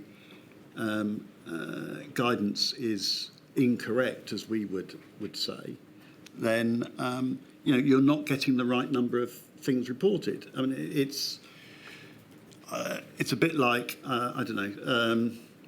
someone going onto a building site with a hard hat on, and you have your hard hat in case a brick is going to come, not because you expect it's going to come, but if you find that even if you've got your hard hat on and it's not saving you, sooner or later you need someone to say, actually there's a problem here, isn't there? And that wasn't a sense that we got during the pandemic.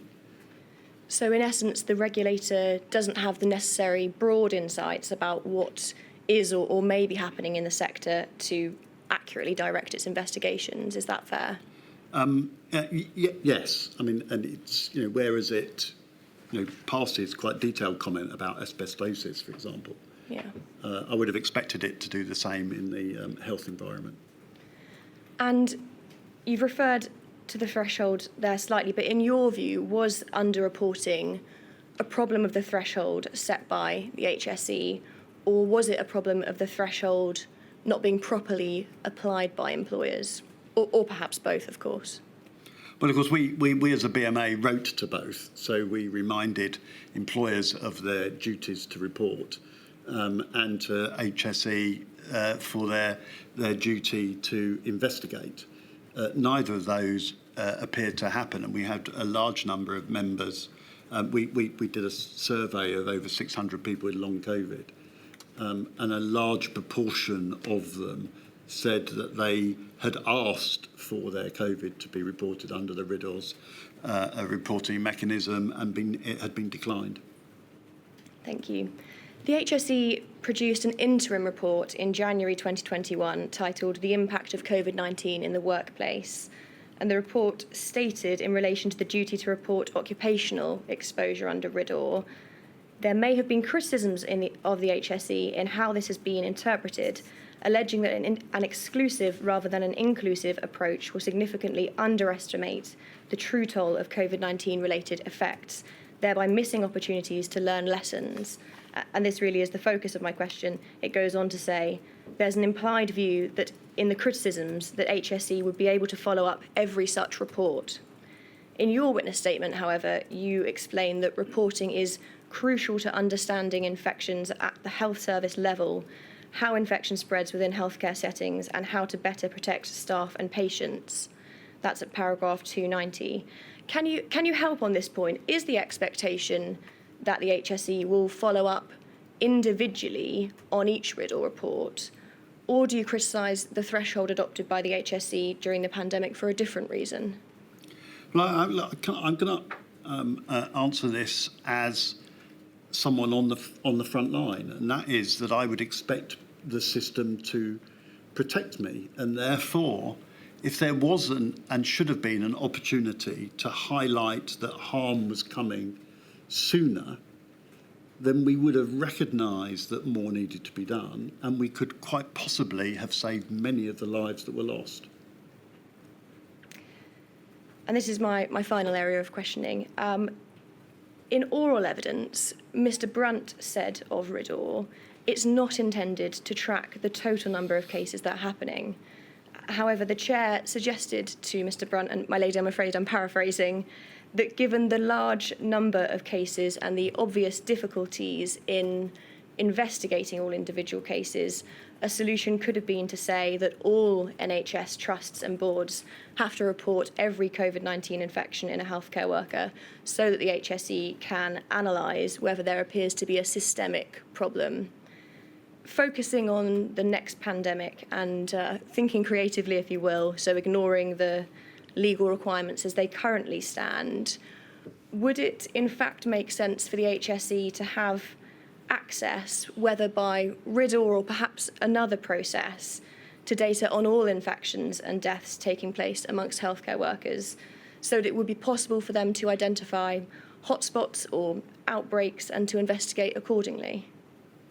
It doesn't actually matter who does it, right? But someone needs to do it. Someone needs to know whether harm is happening to the workforce. So, whether it's HSE or whether it's Public Health England or government, but someone has to do it. And that absence, sadly, has led to harm, and it gives us no confidence that that has been rectified for either now or the future. If you had a circumstance, for example, in which Covid-19 was a recognised industrial disease, then you wouldn't be in the situation of now not knowing exactly what has happened to these workers who went into this and gave up their lives to serve other people. And I guess the essence of my question really is, there's been a lot of discussion about the threshold for the report and what it should be and how difficult it can be for employers to interpret it and decide which instances to report. My question really is, in this context of a widespread pandemic that's highly infectious, would it be helpful for the removal of that potentially complex threshold and to simply report on every instance of a COVID-19 infection in a healthcare worker? In terms of, because we are in a situation where we have no idea what has happened, that is not an unreasonable suggestion for COVID-19 until we are in a position to clarify exactly what has happened and what it means for the future. I'm grateful. Those are my questions, my lady. Thank you very much, Ms Peacock. Very helpful. Miss Woodward. There we are. Round the pillar, Professor.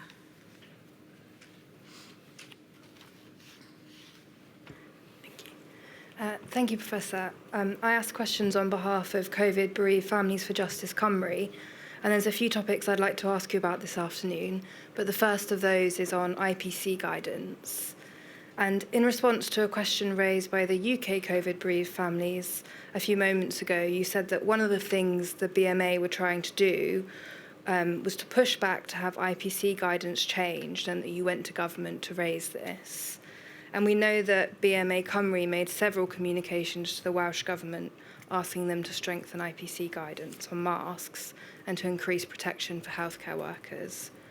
My question is, does the BMA consider that the Welsh Government acted sufficiently robustly to form its own view on the adequacy of IPC guidance in order to provide clear leadership to health organisations in Wales?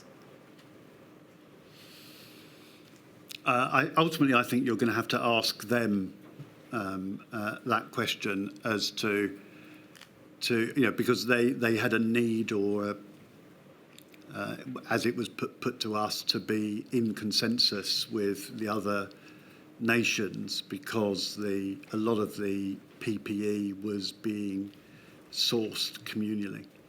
I can answer the discussions that we had at clinician level, because I had weekly meetings with consultants across the whole of Wales, and we had quite a lot of discussion about the pushback that was coming against IPC guidance. And we effectively came to an agreement that we would advise in Wales our doctors to use FFP3 masks if they felt that was appropriate to their situation, and especially with COVID-19 positive patients.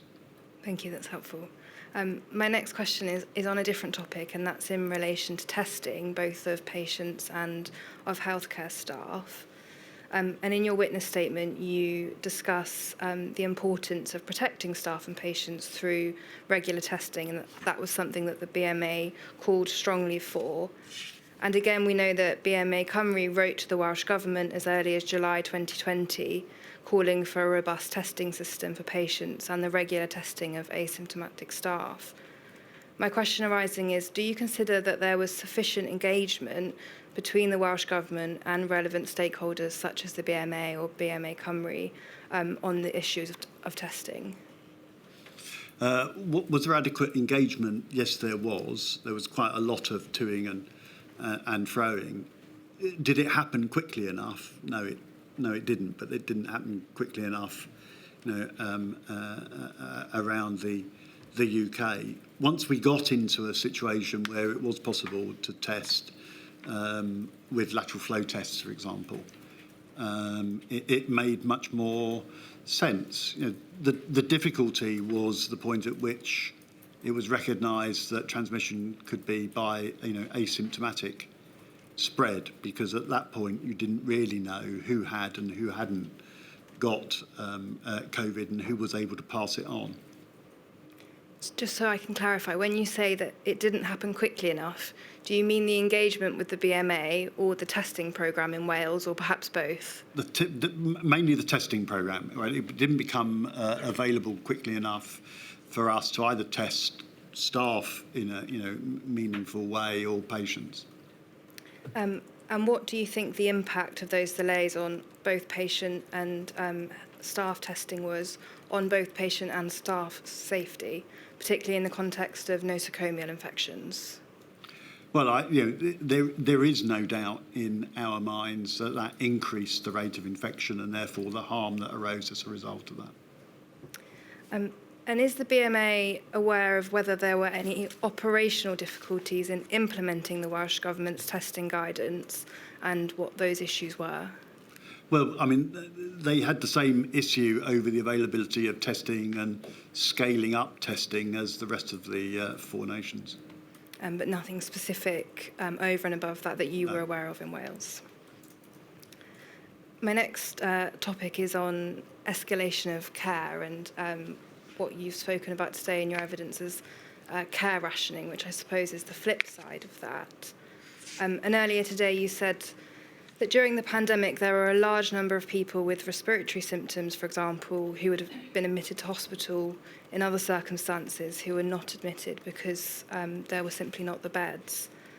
And my question arising from that, especially given the evidence we've heard this morning from Age UK about difficulties across the nations in relation to the care for older persons, is would you agree that it's likely that the elderly were disproportionately disadvantaged by those alterations in decision-making during the pandemic? I'm not sure that I have enough data to say that it was specific to any particular group of patients. The discussion that GPs have with patients every day, even outside of COVID, is the state of their health service. And quite often I'm married to a GP, and she has conversations with elderly patients about going into hospital and long waits on trolleys in corridors, and they quite often say to her, do you know what, I'd rather not go into hospital. I would rather spend my last days at home. Do I think that the criteria necessarily changed? No. But I do think that what happened was that people who would have gone into hospital for care were managed and nursed at home, who in times when there are perhaps beds available, they would have been admitted for that care. And do you think those problems also persisted once people were in hospital? So, for example, with admissions into critical care, where patients not being admitted to critical care from the wards, whereas in other circumstances they might have been? I think it goes back to what we were talking about, individual decisions about who is going to benefit from care. And if you have a look at cardiopulmonary resuscitation, the number of people who survive CPR is relatively small, and you can predict who may or may not do well from that. So having those discussions with people is something that we do on a regular basis. I've got no direct evidence of that kind of rationing. I do not believe that we got to the stage of having 2 patients for 1 intensive care bed with the same kind of possible outcome, and then having someone who was older being selected as not having care. I think it was always done on who was most likely to benefit in the quickest and most effective manner. Thank you. My next topic is regards to advanced care planning and DNA CPRs. And my first question is, has the Welsh Government ever consulted, to your knowledge, with BMA Cymru on issues of DNA CPRs or advanced care planning, either prior to, during or since the pandemic? I mean, there have been ongoing discussions, as we were talking about earlier, about the need to have advanced care decision-making discussions, because it is really important for people to maintain their dignity and to have those discussions while they are well, so that they don't need to come as a surprise when they become ill. So there's been, before the pandemic, a push to start those discussions between families and their loved ones.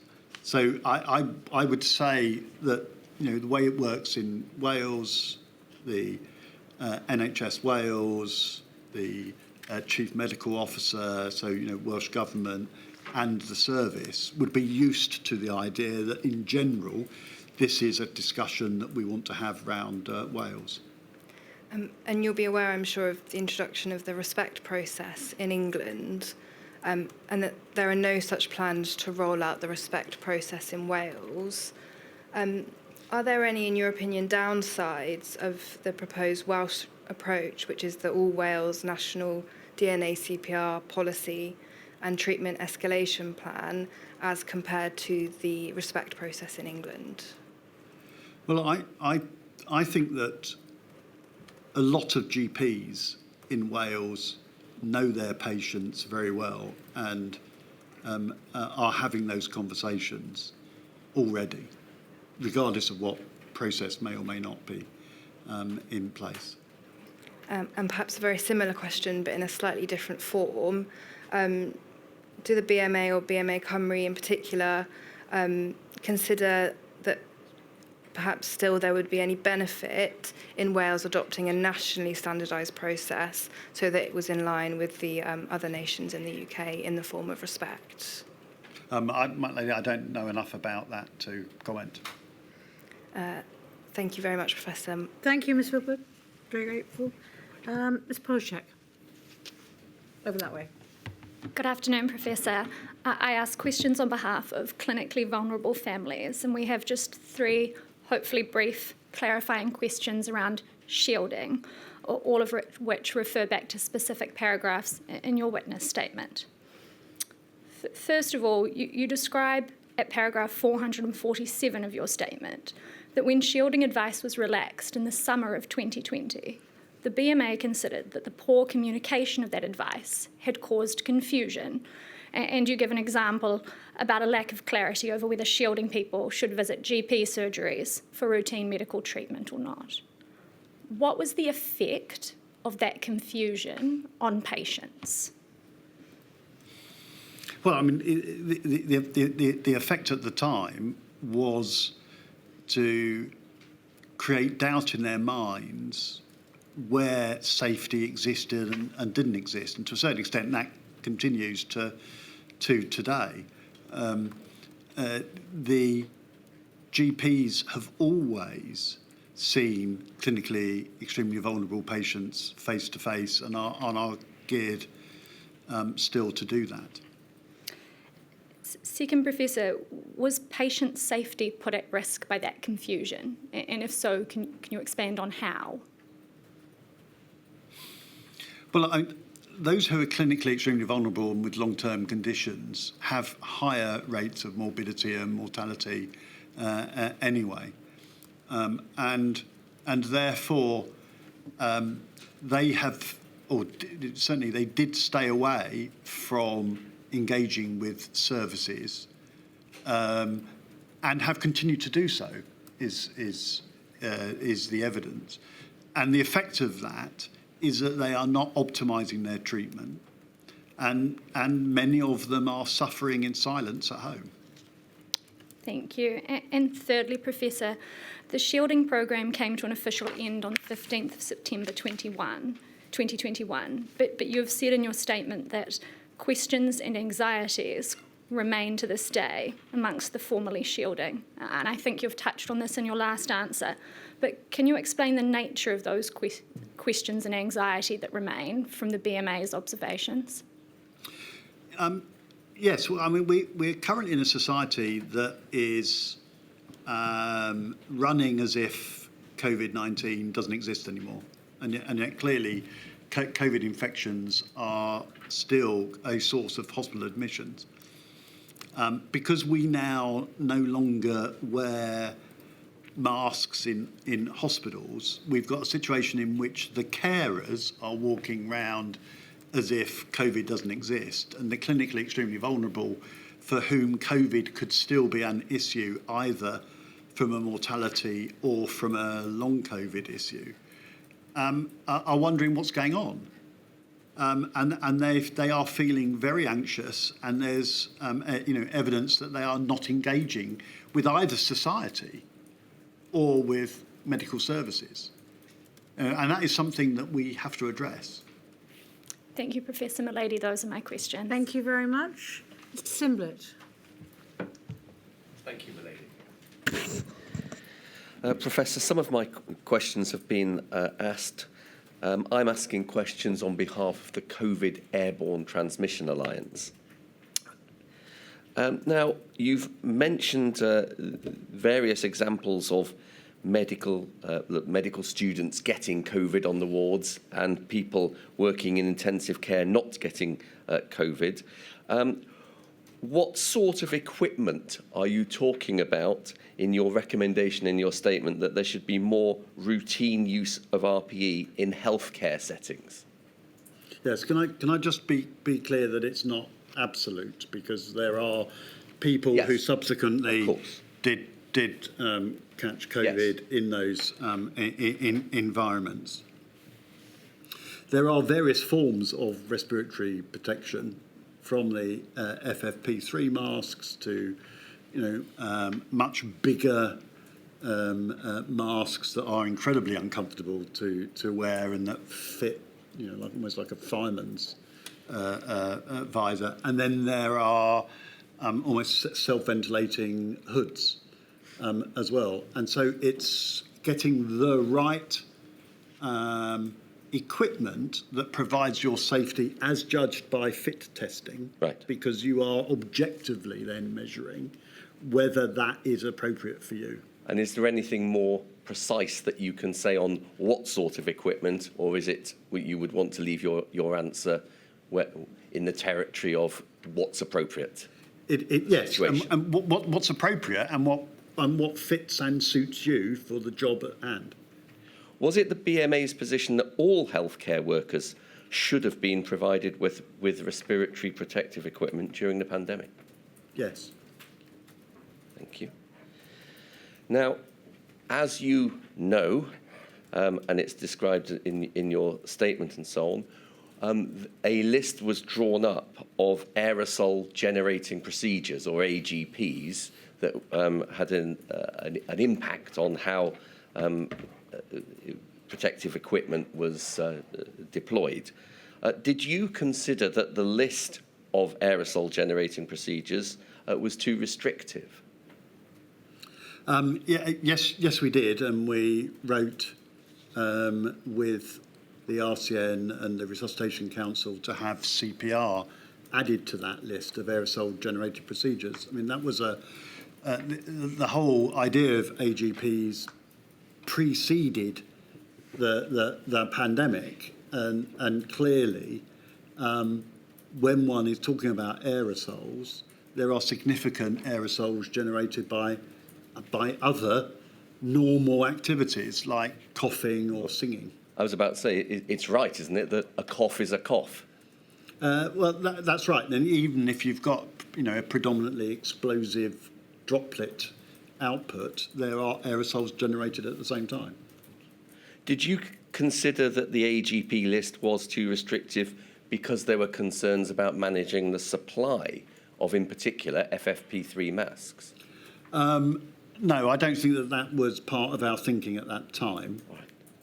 What about subsequently?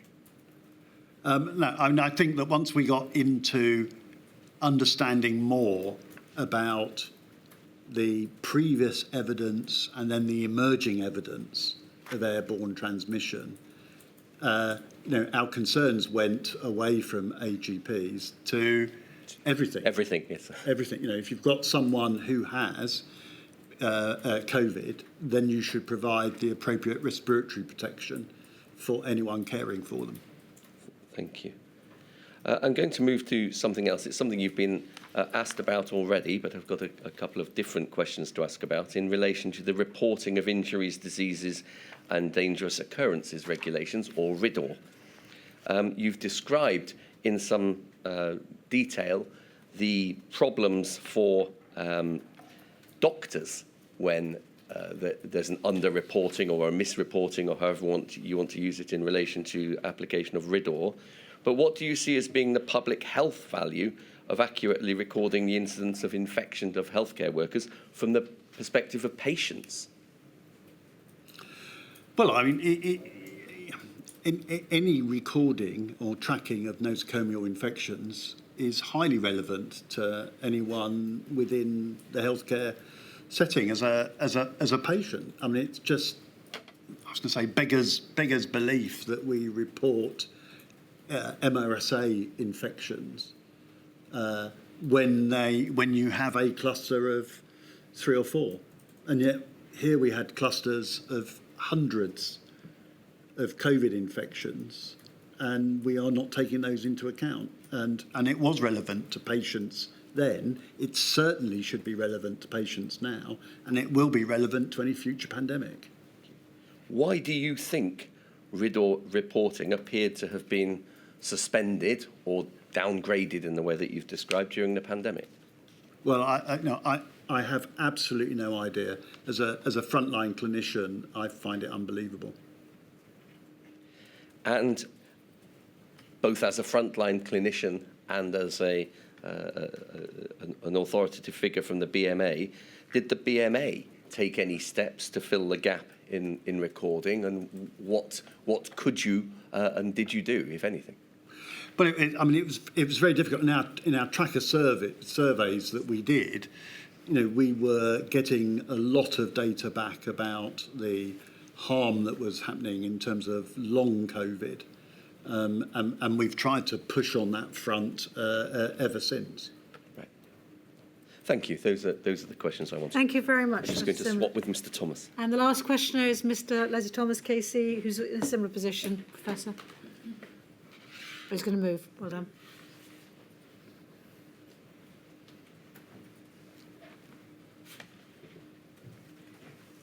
Good afternoon, Professor Banfield. Let me introduce myself. I'm representing FEMHO, the Federation of Ethnic Minority Healthcare Workers organisations. My first question is this. I want to look at data sufficiency and the early action on the mortality disparities, okay? At paragraph 214 of your statement, you discussed the disparity in higher mortality rates amongst Black and Asian groups. We know that by the 9th of April 2020, Dr. Nagpal of the UK Council called on NHS England to investigate the disproportionate impact of COVID-19 on Black and Asian minority healthcare workers. Question.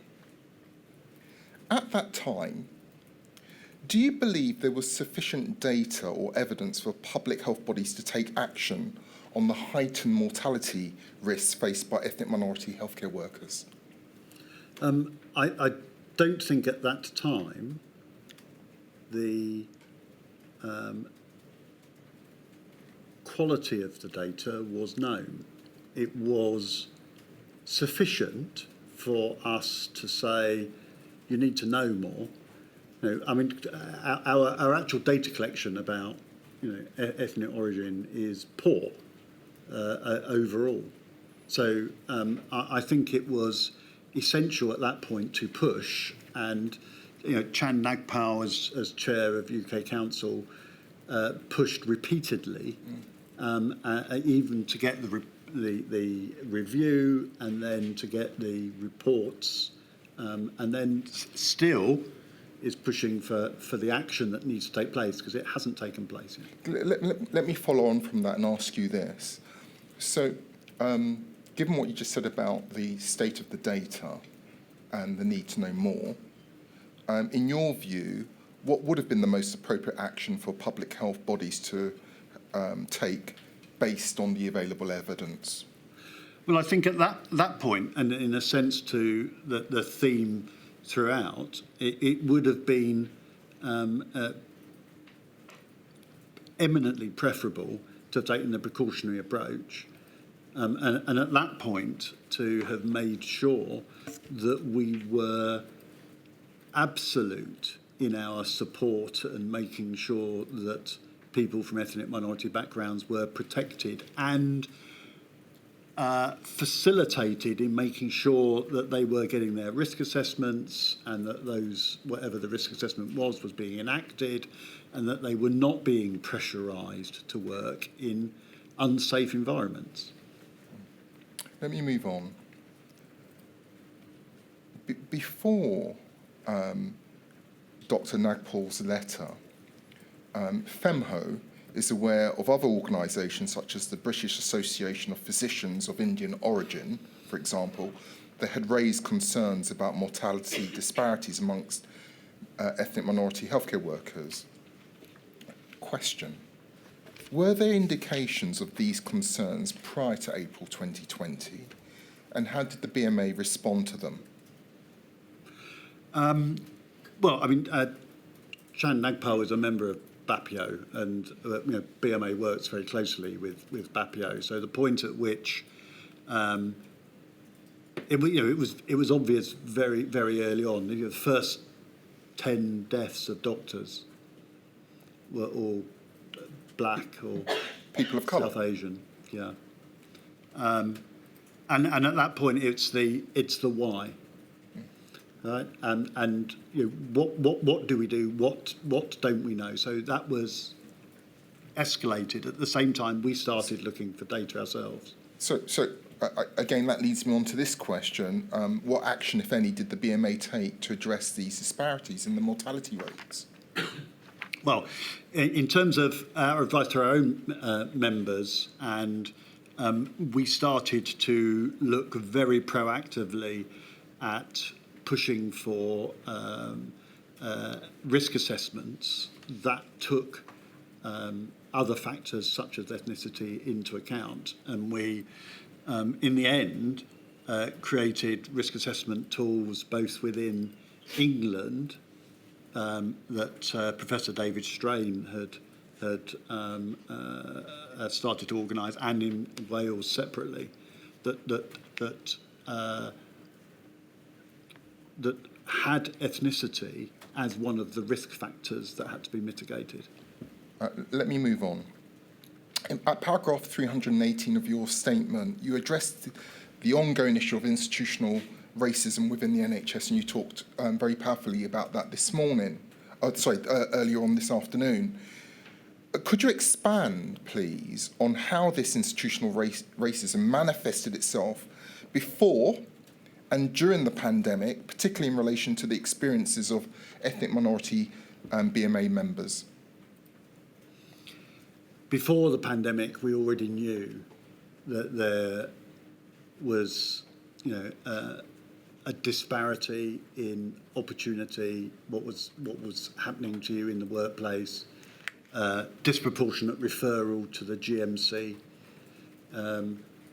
You're less likely to have been correctly had an induction at work, and therefore you were always on the back foot about being able to practice in a safe environment. And we went into the pandemic, in that state. The BMA was already aware of that and has been busily trying to support doctors in the workplace, which is why we've worked with the diaspora organisations like BAPIO and MANSAG.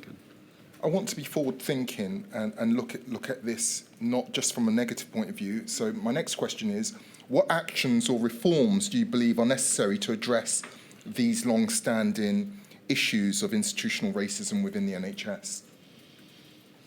Well, I think we've got to accept it and acknowledge it and then actively do something about it rather than passively. So at the moment we don't have very good data. We need to create the space in which people can speak up and feel safe about doing that. We've got to create allyships where we observe the microaggressions and the cultural insensitivities and being able to speak up and speak out and feel safe about doing that. Right? That's about our attitude and our culture. The BMA's concern with Public Health England's review on COVID impact, you mention at paragraph 67 of the BMA's serious concerns regarding Public Health England's May 2020 review on the disproportionate impact of COVID on ethnic minority groups. Could you elaborate on the specific issues that the BMA identified with the content of this report? What were some of the specifics? So the first report came out and appeared to be missing the recommendations, and then we had some feedback saying that 60-odd pages had been removed from the report, and that sparked off an exchange between the BMA and Public Health England over what was happening, and also the Minister for Inequalities. Yeah. A few weeks later, a part 2 appeared with recommendations in it. Those recommendations still have not been rolled out. You preempted my next question, which is, what recommendations, if any, did the BMA make to improve the report, and to what extent were those recommendations adopted? So I can't say. The explanation as given to us was that there was always intention for it to be a two-part report. I can't comment on whether that is factually correct or not. But that bit about making sure that people who are from an ethnic background are in a safe space and listened to, and that we are proactive in making sure that they feel safe and are treated in an equal manner. Right? All of those recommendations have not really had concrete, yes, but what's actually happened now? Okay. 2 more questions and I've finished. My penultimate question is this. At paragraph 436 of your statement, you discuss shielding of high-risk populations. Were ethnic minority healthcare workers adequately informed and supported regarding shielding protocols, considering the higher risk of severe COVID outcomes? That's an interesting question, because I'm not sure that anyone who was shielding was adequately informed about what it actually meant in terms of people from ethnic minorities as healthcare workers, we knew that they were more vulnerable. We knew that they were under more pressure to work, less likely to say, do you know what, I am vulnerable. I shouldn't be working in this environment. And that's for many reasons, not least because there were fear amongst a number of international medical graduates for their visa status. So, they ended up with all sorts of reasons doing the wrong thing, but actually the right thing because they put their lives on the line for us. Oh, well, we were clapping for them, weren't we? Yeah. Let me come to the very last question. Reflecting on paragraphs 500 and 501 of your statement, where you provide recommendations for future healthcare crises, based on the impact of the pandemic, what are the BMA's key lessons for better protecting ethnic minority doctors in any future emergencies? Well, we have to make sure that we engage in a culturally appropriate manner, that we understand that there are cultural differences. So, for example, in the way that PPE is applied, what is appropriate. So there are all sorts of things that being able to really listen. Greater cultural sensitivity? Absolutely. Madam, those are my questions. Thank you very much, Mr. Thomas. Professor, thank you very much indeed for the work, obviously, that you did on the front line, but for all your help with the inquiry. I'm not sure if this is your last time helping me. I suspect it may not be, but we'll have to see. But thank you for all your help to date. Thank you. And it's 10 o'clock tomorrow? 10 o'clock tomorrow. Thank you. All rise.